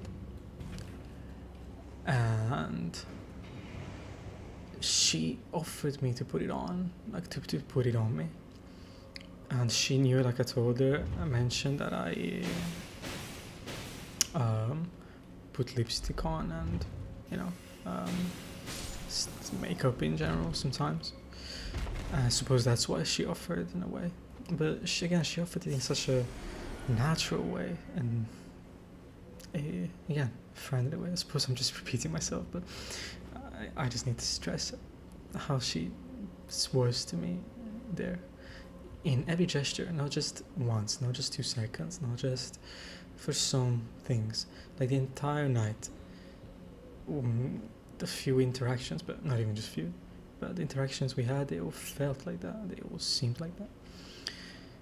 Could be just my painting, but I don't think it was. I don't really look for these things, I don't long for these things, I don't need these things, so I don't know why I would paint someone like that. I couldn't give a fuck less. And normally I do the opposite, I paint people in a different way. You know, I judge, well, not paint, but I have very different opinions, way more negative, or not negative, but not ones that are like as much as this, like this. The door is behind, right?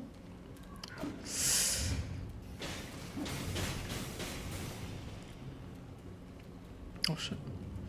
So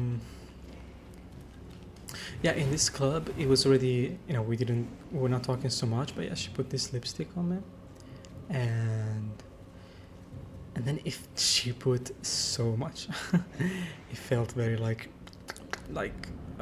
Matty. And what I did was a bit silly, I suppose, but I liked her, and I like her. And I was like, oh wait, let me do something. Of course, kind of slowly. I just, you know, got my hand on her neck. I just got this right. Just got my hand on her neck, and then with my mouth, I just kind of kissed her neck, with all this lipstick on me. And that was very simple. Like, I just did that. She seemed very normal. I seemed very normal as well, I think. And hopefully she didn't feel awkward or uncomfortable for that. I hope so, to be honest. But it's just that I like her, and I wanted to somehow express, you know, I like touching a lot, so like hugging or kissing a lot when I like someone and they feel comfortable as well.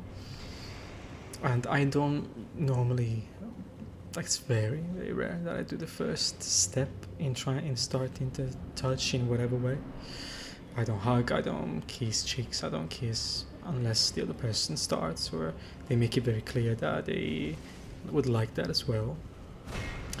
And that's for a number of reasons, really, but yeah, normally it's like that. But in situations like this where I knew that it was going to be very unlikely that I was going to see her again, she was going to see me again,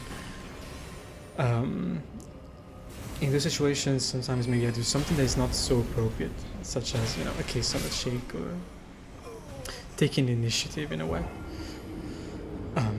For me it's very uncomfortable because it's like, if I don't know that you want it as well, I don't even want it myself, really.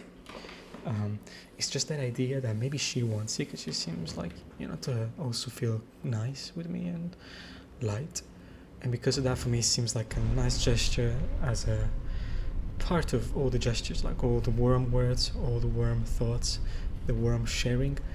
It's just one of the other warm things that we could share.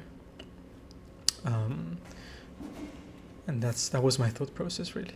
It could be wrong, it's probably inappropriate, and I don't normally do it, but in that case I just took that risk, I suppose.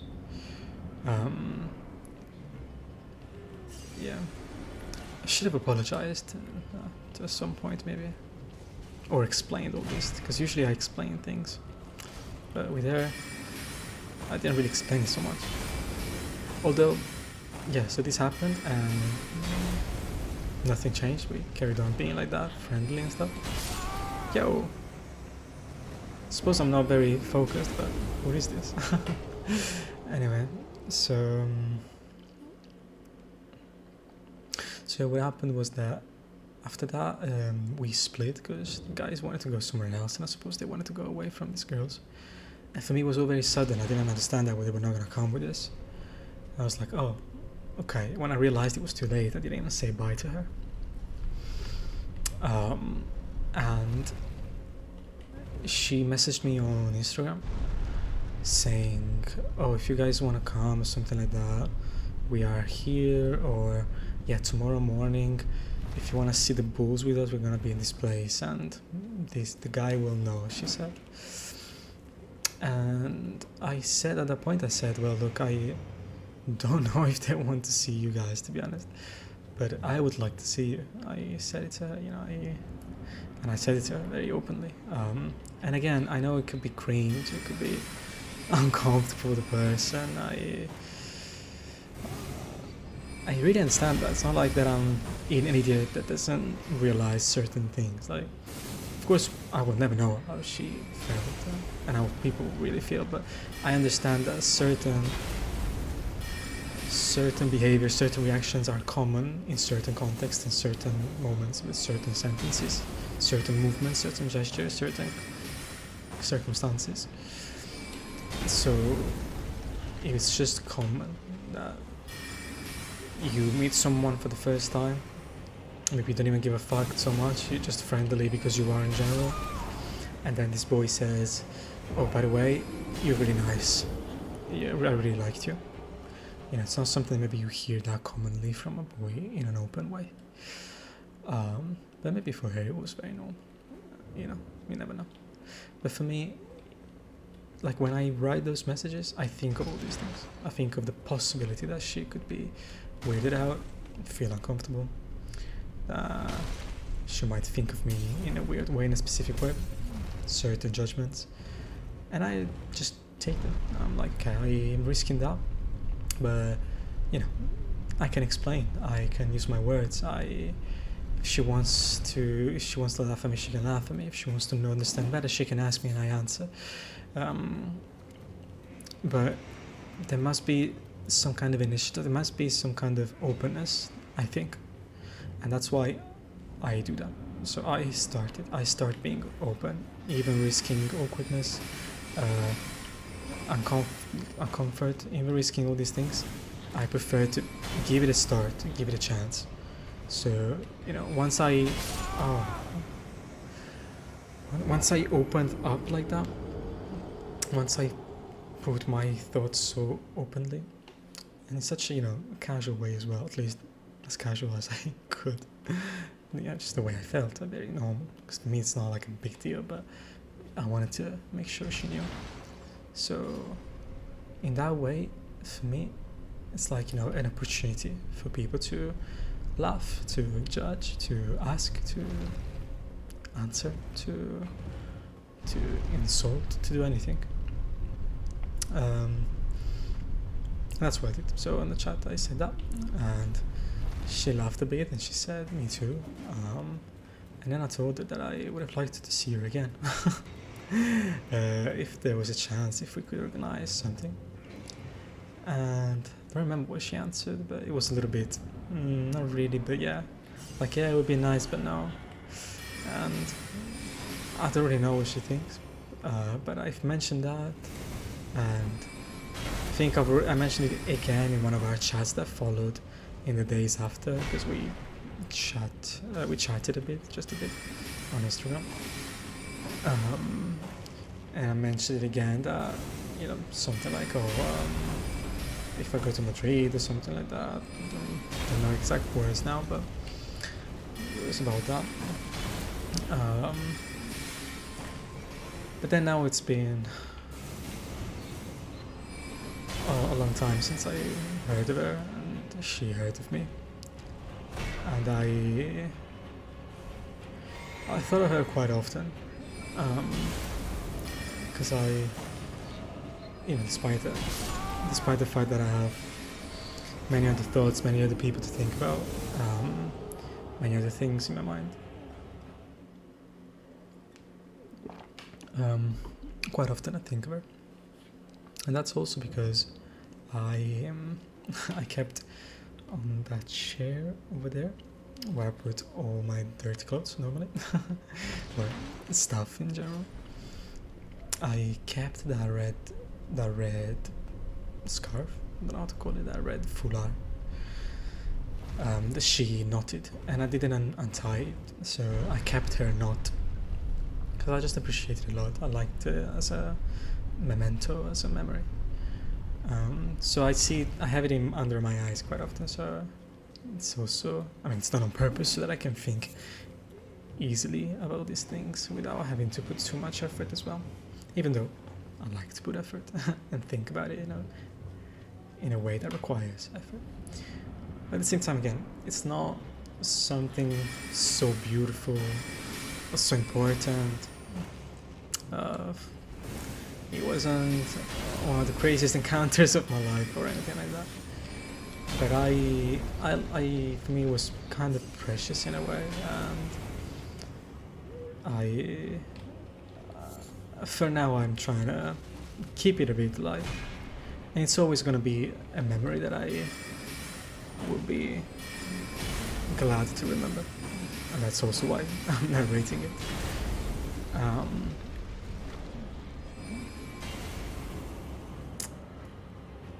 So, yeah. Why the fuck? I hope I see her again one day, somehow.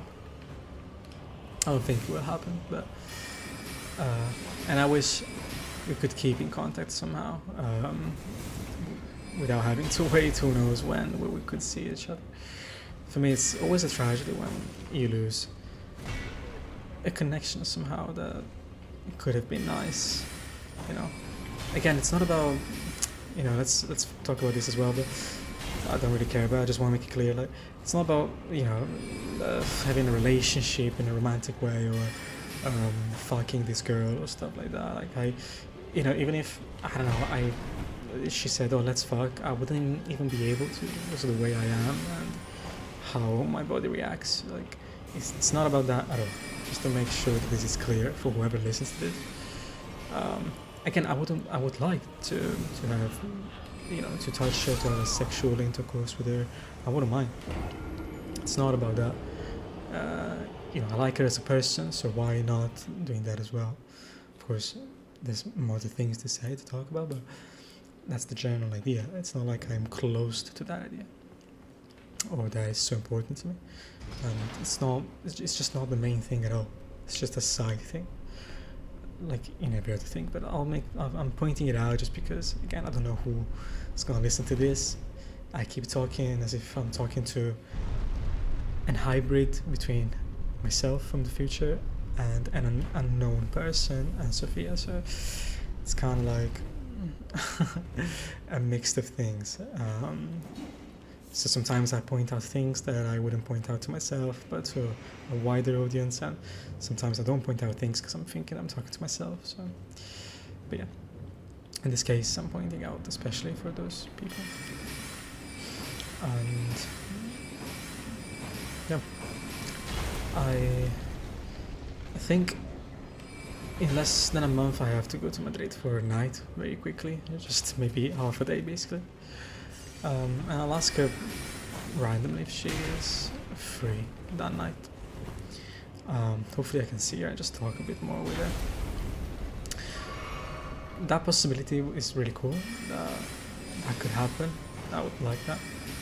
But that doesn't take away from the fact that it's just sad that I don't really hear from her anymore. I just see her Instagram posts when she rarely posts on some story of her just going out, and just seeing the red foulard. That's all I have really, and I don't need any more.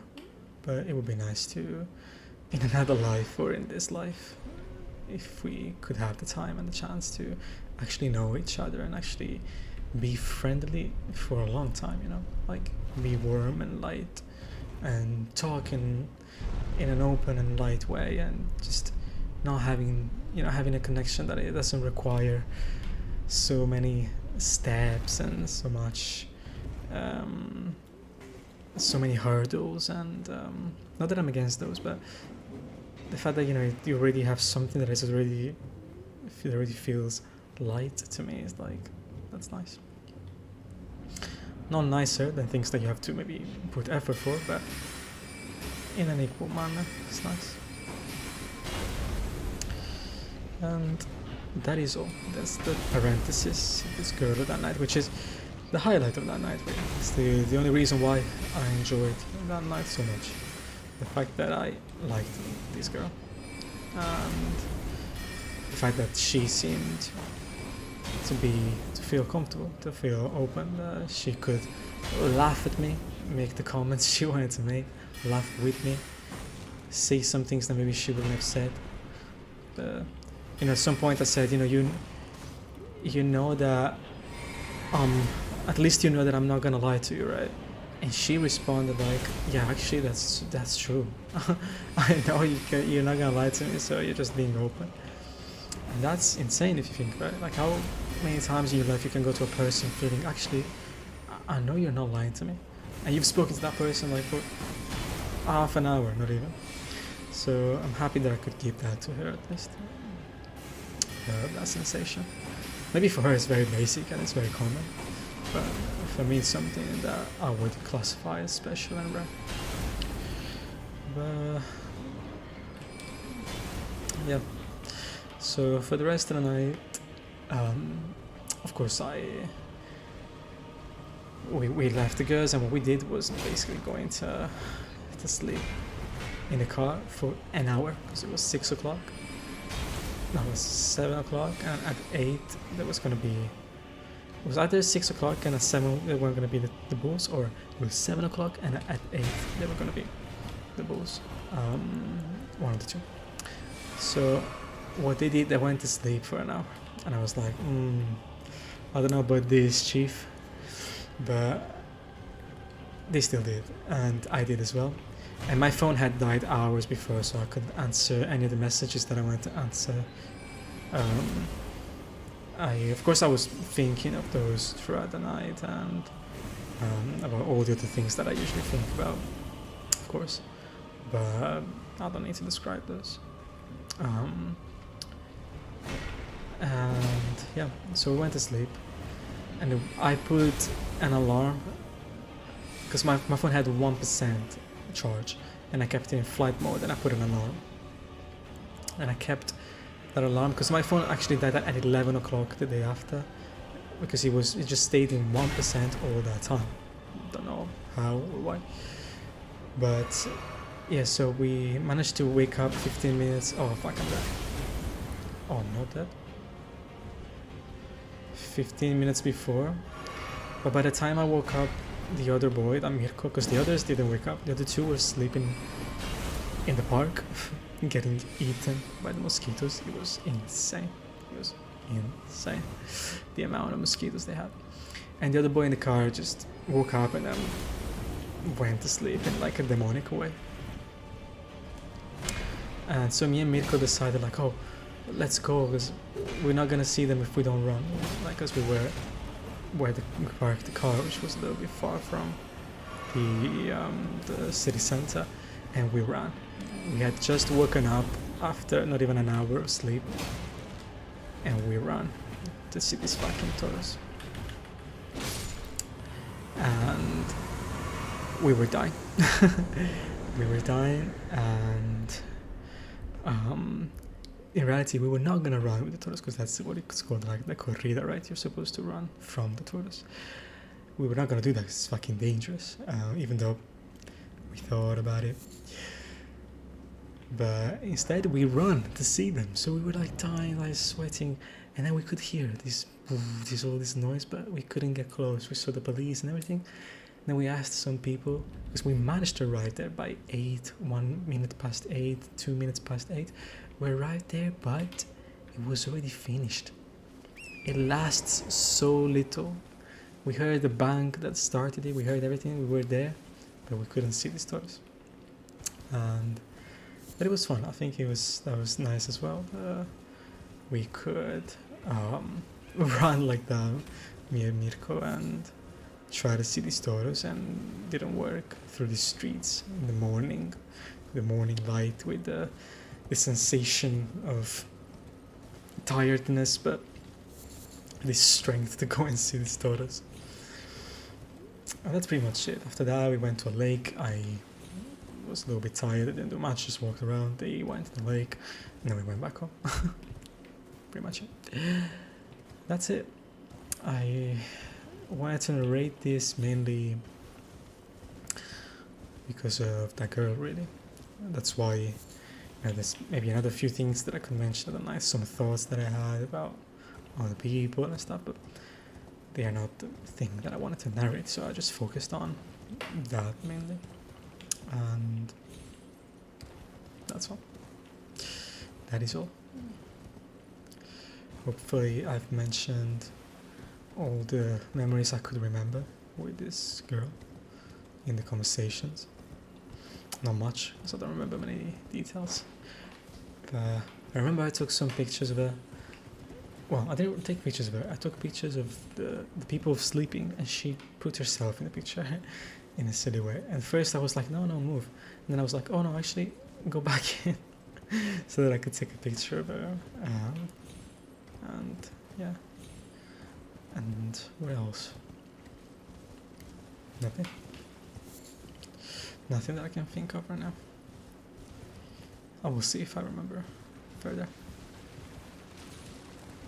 Con que te lavas la cara, que siempre te vuela la flor. Dolore, dolore. Con que te lavas la cara, que siempre te vuela la flor.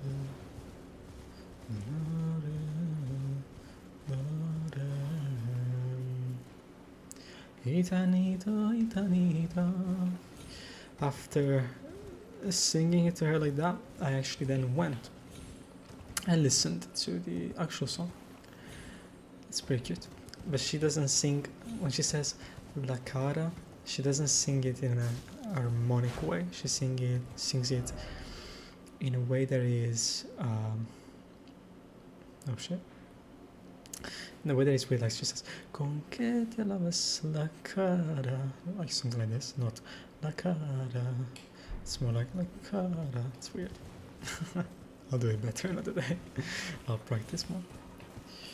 But yeah, it's pretty nice. I keep listening to it in these days, every day while I work, multiple times, with a bunch of other silly Spanish songs that I've already talked about in these days.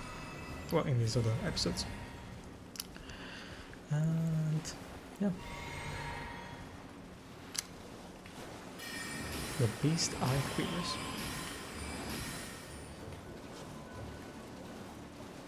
Where is he going? That's pretty far, my friend. Let's try.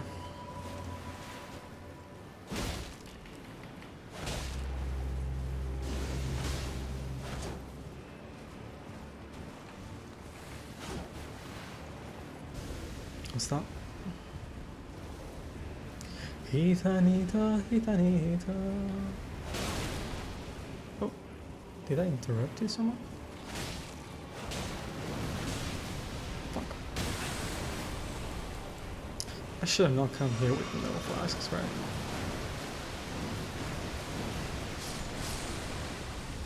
Cool.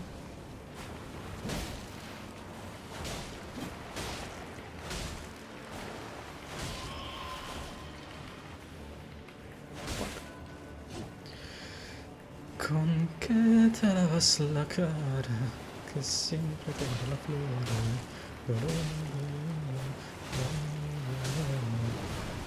María Antonia, Antonia, tú no sabes lo que he hecho.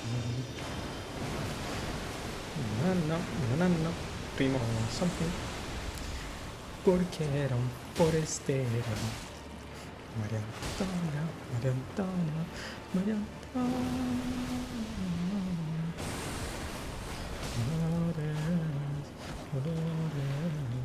Con que te lavas la cara. Fuck. Que siempre te vuelan las flores.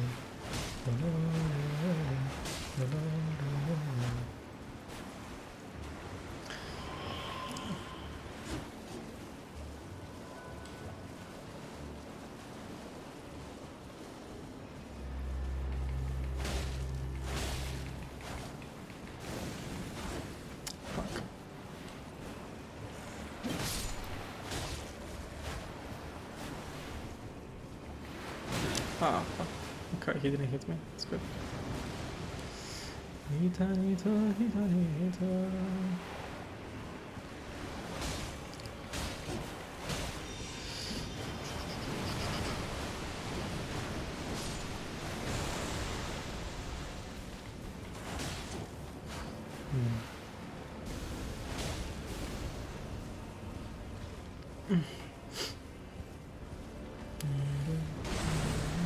Oh, okay.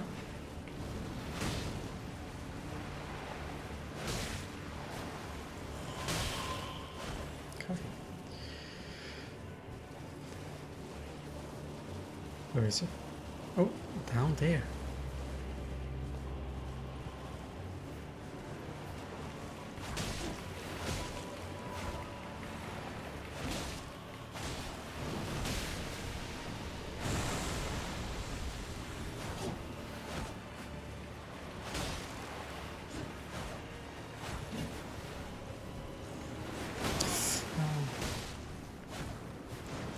I have nothing.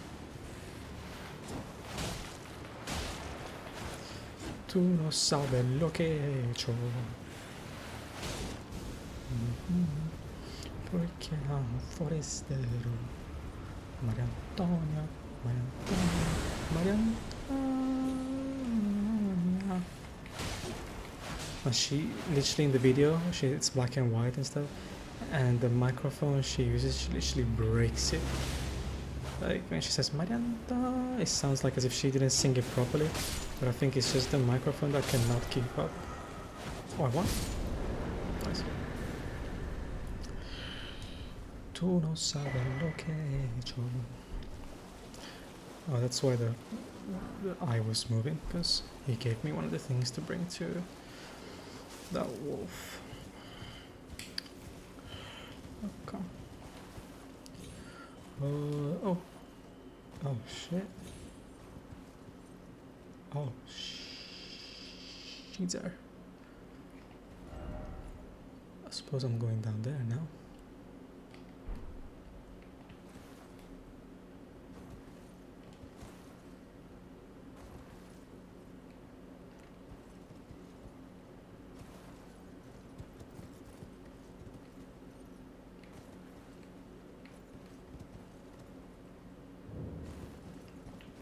Jarberg. The Berg of Jars. Interesting.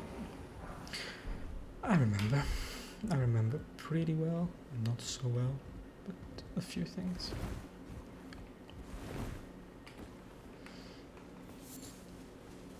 I think I've never come here so early. Definitely not so early. Maria Antonia, Maria Antonia, tu no sabes lo que he hecho.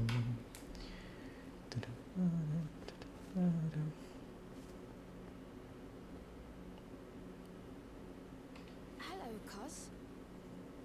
What are you doing here? I didn't think anyone knew about this place. Except us jars. Ah. Are you going to be the new potentate?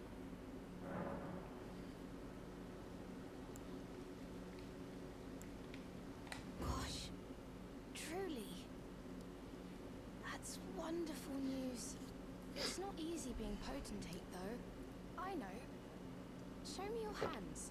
It's just a little test, cuz. To see if you've got the right stuff.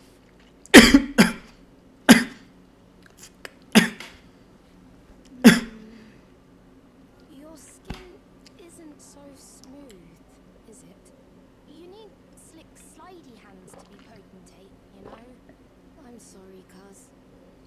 But I don't think you've got what it takes. What a shame. Don't look so glum, cuz. We can still chat. Potentate or not, come back and visit me. When you can. Don't look so glum. We can still chat. Come back and visit me. Of course, but of course. You have such a nice voice actor, of course, so come. Oh, they're all nice, but but yeah. Tu no sabes lo que he hecho.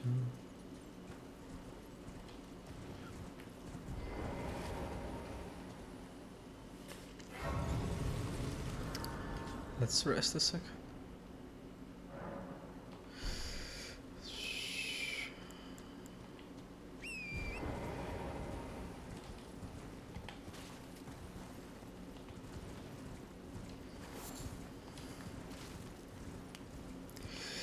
Y tú te vas, que seas feliz,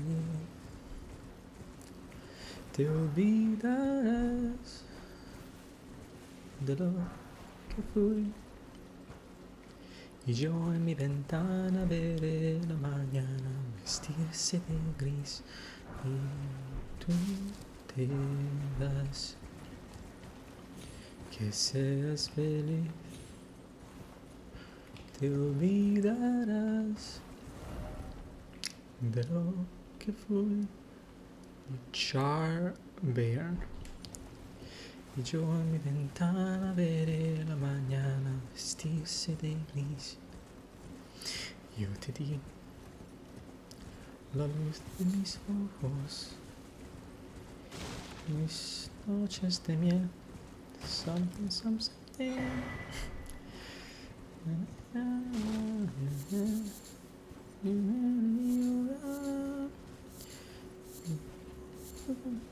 Mi amor, lo poco que fui y tú te vas, que seas feliz, te olvidarás, te olvidarás.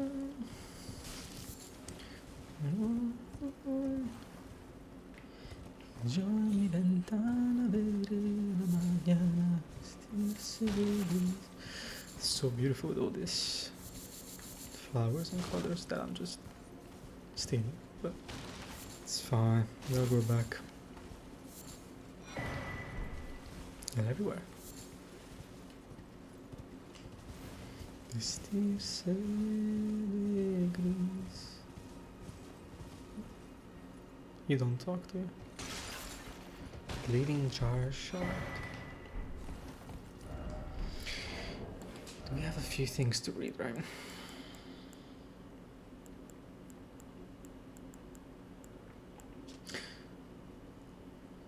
Okay. We got this guy. Spirit of a mercenary belonging to a horse riding fall.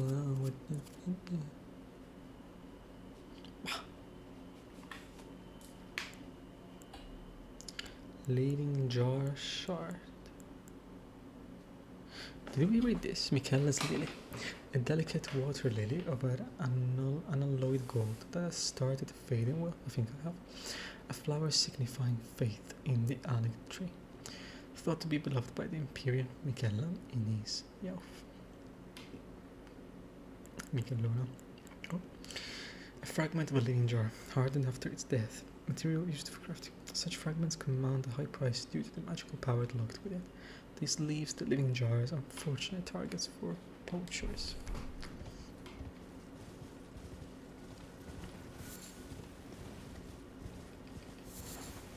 Te ofrecí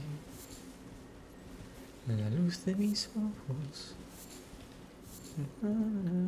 mis carnes, mi respiración.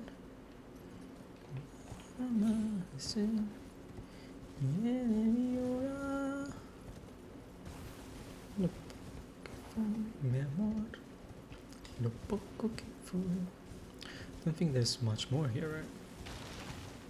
Doesn't seem I can go up that way. No. And it doesn't seem little jar wants to say anything different to me right now. And he seems to be the only one to speak.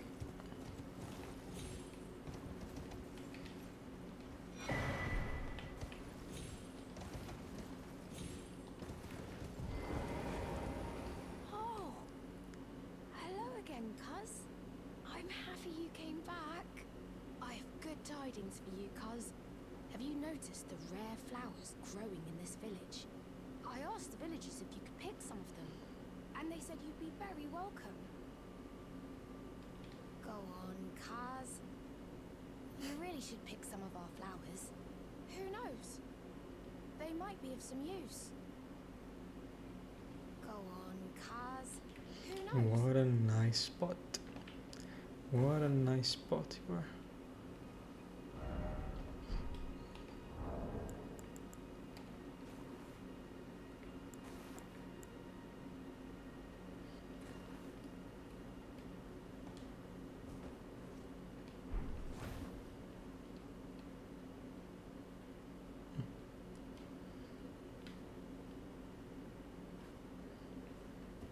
Goodbye.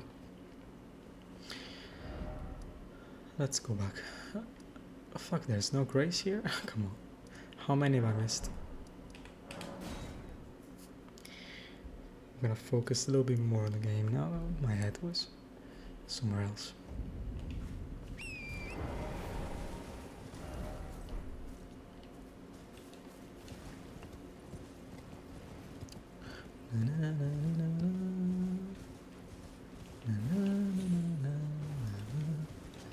Lo poco che fui y tú te vas, que seas feliz, te olvidarás de lo que fui.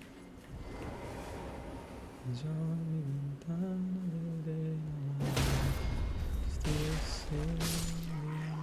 gris, te ofrecí mis ojos.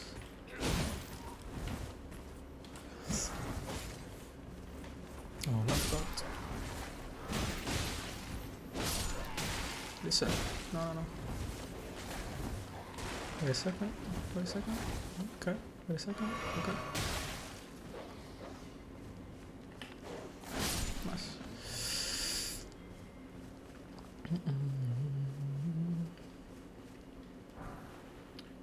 Cool. Do you remember this? I mean, this item. Oh, here? Do we go somewhere? Oh! Someone is following me, right? Oh shit, he played the horn.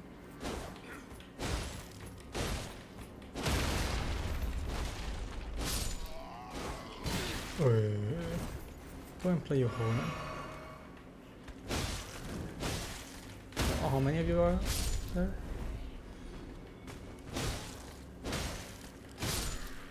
Can I?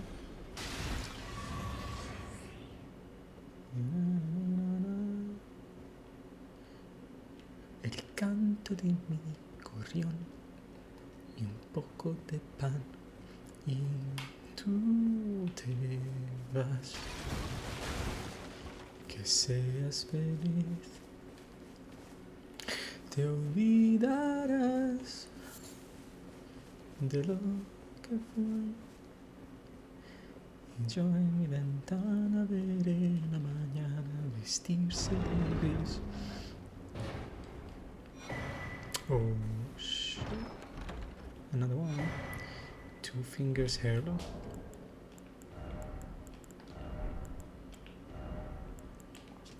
Raises faith. A talisman engraved with the legend of the two fingers raises faith. Fingers cannot speak, yet these were eloquent. Persistently did they wiggle, spelling out mysteries in the air.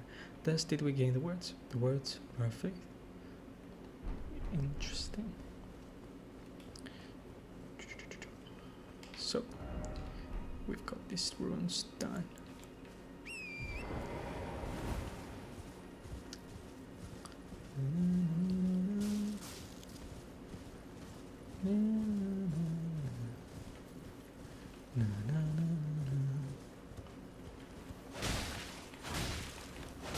Love it.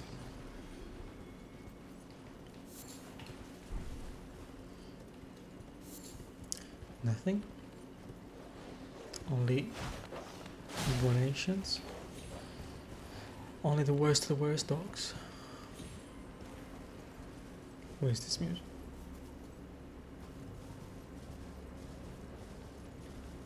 Sounds a little bit more eerie.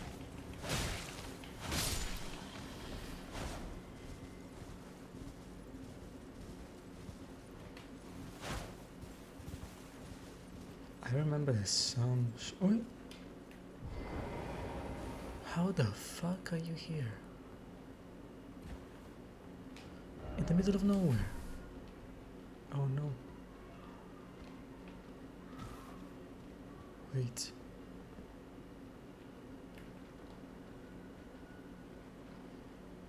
Hello?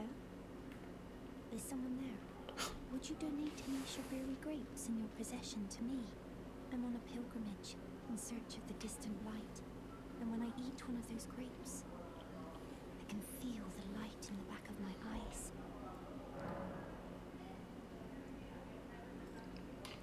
I suppose. You're not like the others who give me grapes, are you? They rest their trembling hands upon me. Howling wordlessly, they gently stroke my eyes. Their frail fingers, emaciated. Yet still, they give me the grapes. But you seem somehow firmer. You are most kind indeed. May the blessing of the fingers be upon you. I don't know, my friend. I really don't know.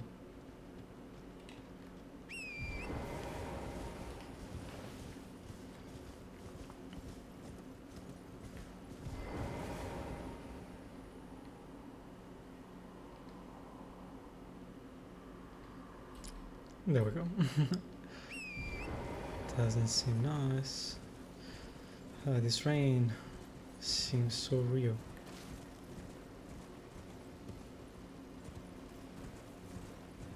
Maybe it's because of the heat and how I wish it hit me. Oh. Do I go here? The fuck is that head? Oh. Suppose I have to. You poco de pan. Where are you gonna take me? Oh. Yeah. Yeah.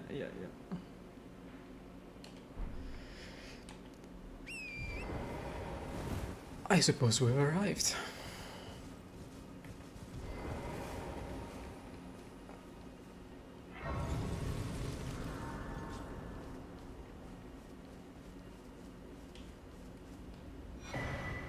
Meeting place map.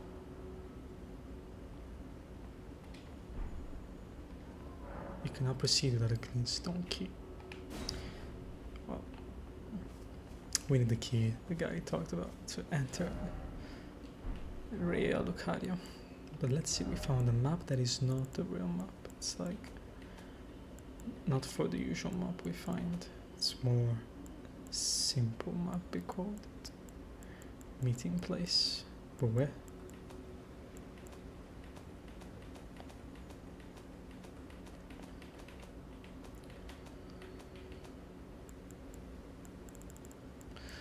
Surely it's in the key items.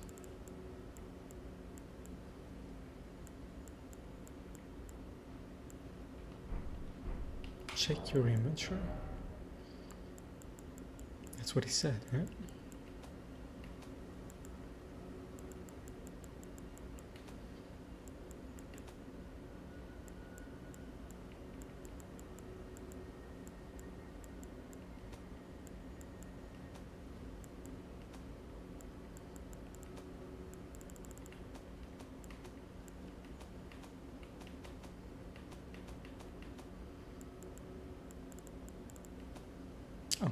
Meeting place. Simple map showing a meeting place. The man it came from surely desired one. The sole means of gaining entry into the academy, a clean stone key. Okay, so now we know what the clean stone key is. Next to here, really, very close. So if we are here, it should be like here. But we're not gonna go there yet. I have a lot to see in this lake. Oh shit.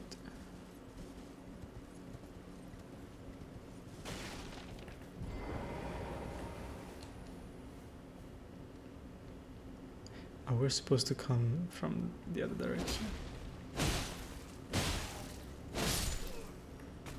Okay. Yeah, one at a time, I'll be fine like that.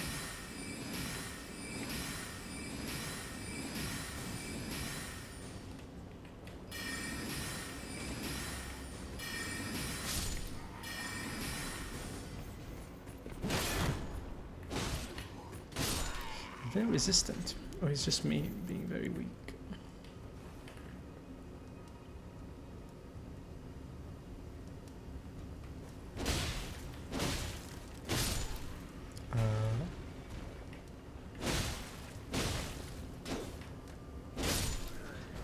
No, don't mind me. Honestly.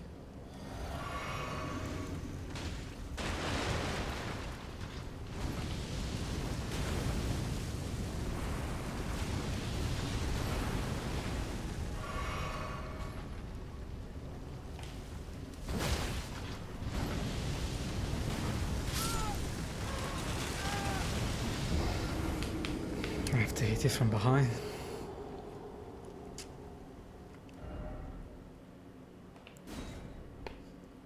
But I think I'm just gonna take the grace and fuck off, cause yeah, I wanna explore not in this direction.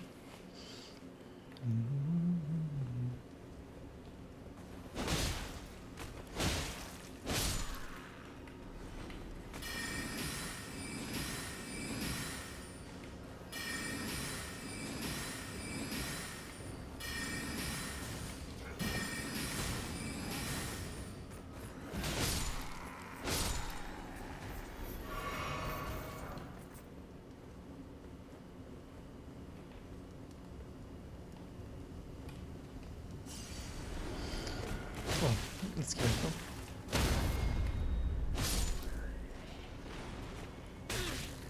Oh, why the fuck does that happen?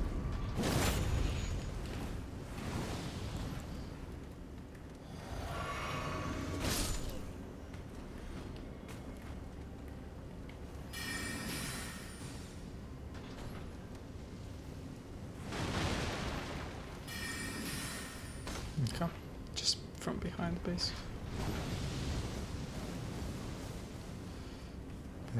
How do I lure you? How do I?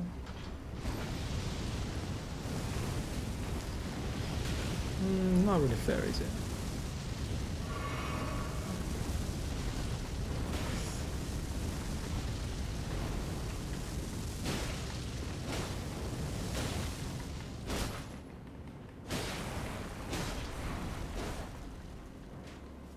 Oh shit, are you serious?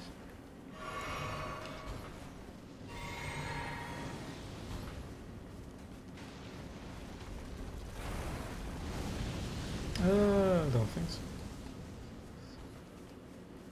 Can I? Oh, I can. Let's do this now. Maybe not. You need to die.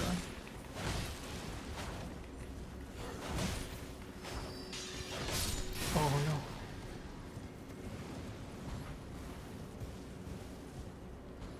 Oh, these are knights with magical tools.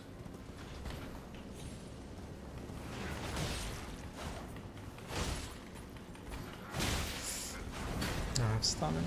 Oh. No, mama. Good, good, good, good. The string just in case. Are you gonna run straight? No.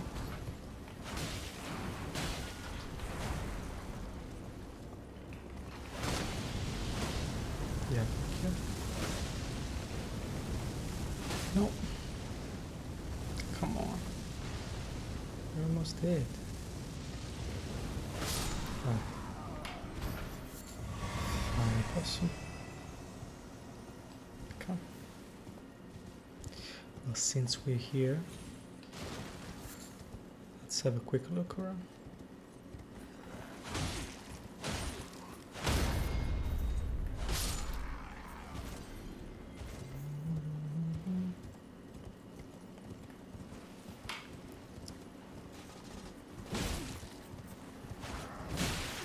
But look at this shit, man. Imagine if I have to take a few slaps from this guy.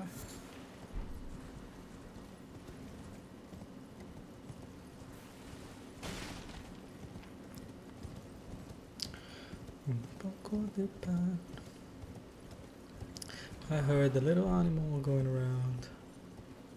Twinkle, twinkle, little star. Where are you?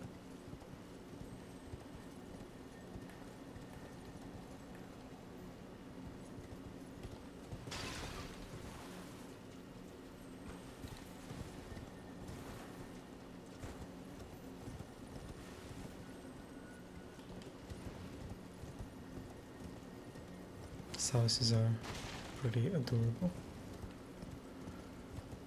Seems like it's been flooded. Are you down? I think you're down here. Oh.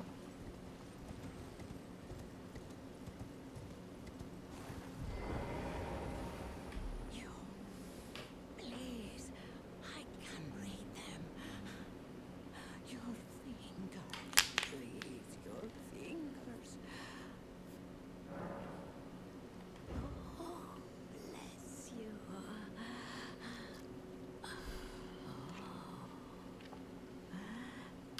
Michaela's favor can be yours.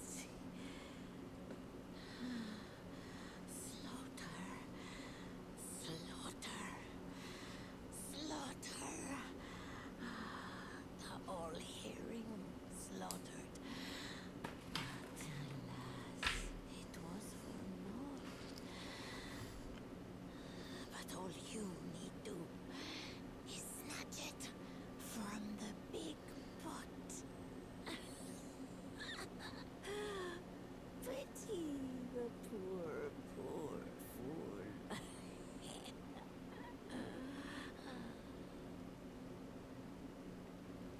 You're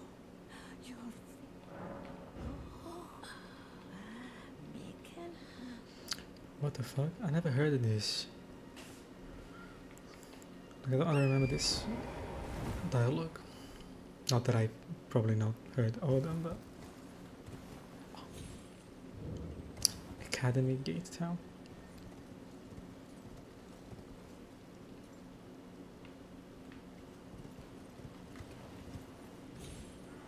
Okay, boys, listen.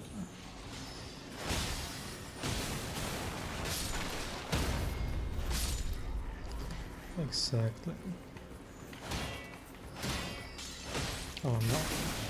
Who the fuck? Oh. No, keep those magic things for yourself.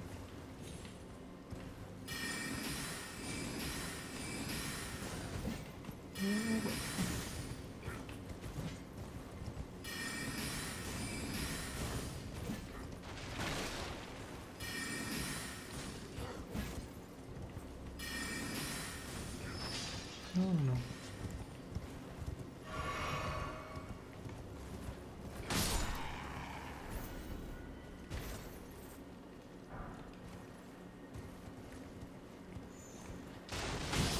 Fuck. Oh, you're right.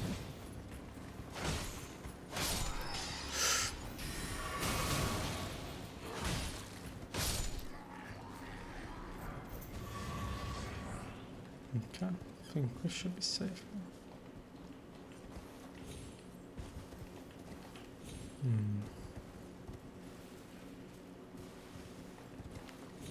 Oh, it's quite clear now. Sky. Yeah, Academy Gate Town, I understand. We should have come from this direction. But we found that teleport.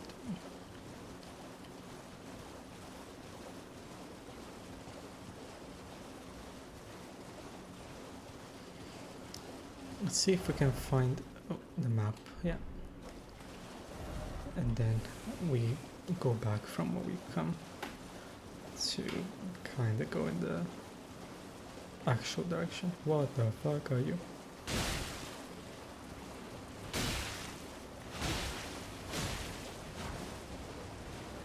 Sophia when she wakes up anymore. Oh, there's more than 2. Oh, there's more than 3. Oh, there's more than 4. Wait, what? What is that? Okay. Or you just don't flinch.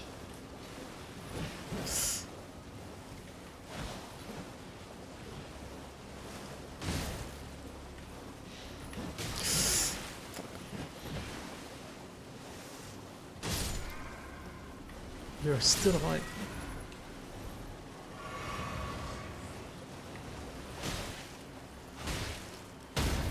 Yeah, okay. Cute shield. Oh, you have the same weapon I got. But why do they keep coming back? Are they infinite?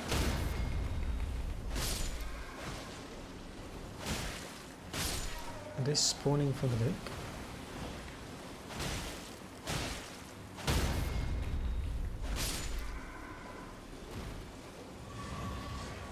No, right? Oh, you're an enemy. Okay.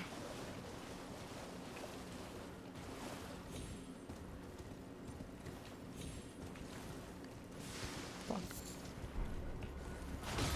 Where are we going?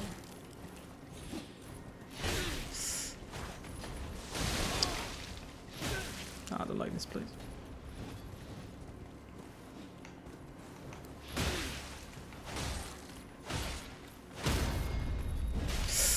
I'm being silly. Okay.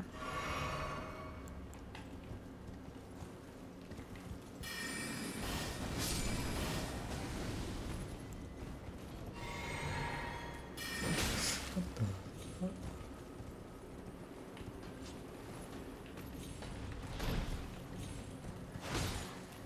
I was gonna spit.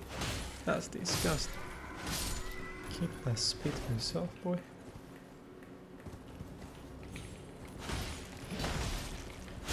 No, come on.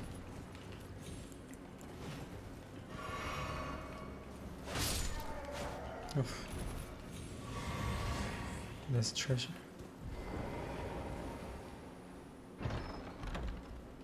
Okay.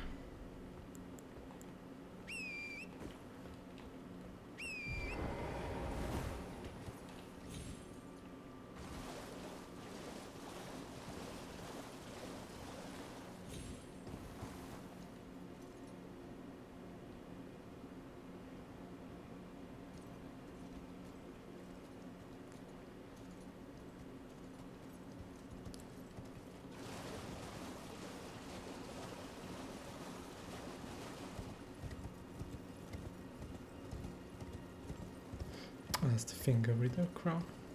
Okay. Oh, there's more of these fuckers.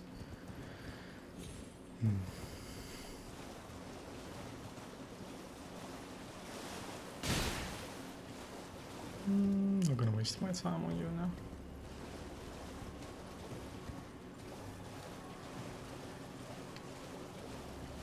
Oh, slow things.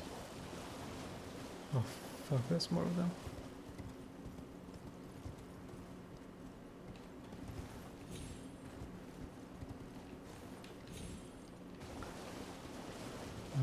Okay, I'm gonna kill you.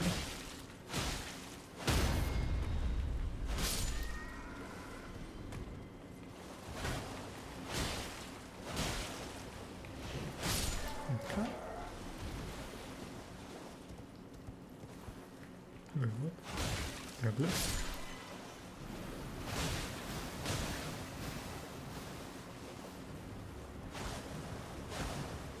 I don't mind.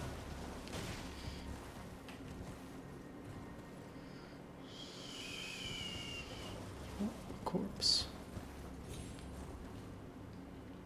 Precision.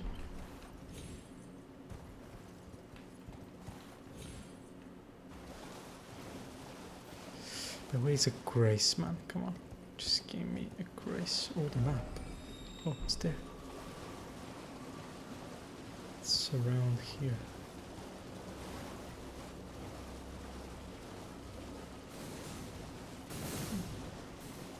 The fuck?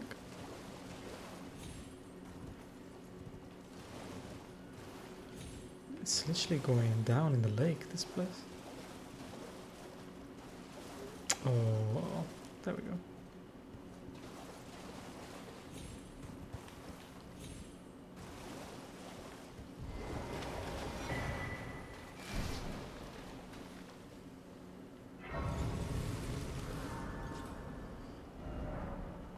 Leurna North. Finger reader. This is the academy. Finger reader, that one. The tree. This seems the volcano. Is it? It's great. Well, the world was supposed to be this. And now it's already this big. I think the glintstone key is here, right? Yeah, it's here. That's where we need to go to enter this place. But we're gonna take some time exploring the entire lake. Maybe we'll finish here, right? We'll go back here and explore a bit with some kind of direction upwards instead of going all messy, because we are very classic players. That's pretty much it.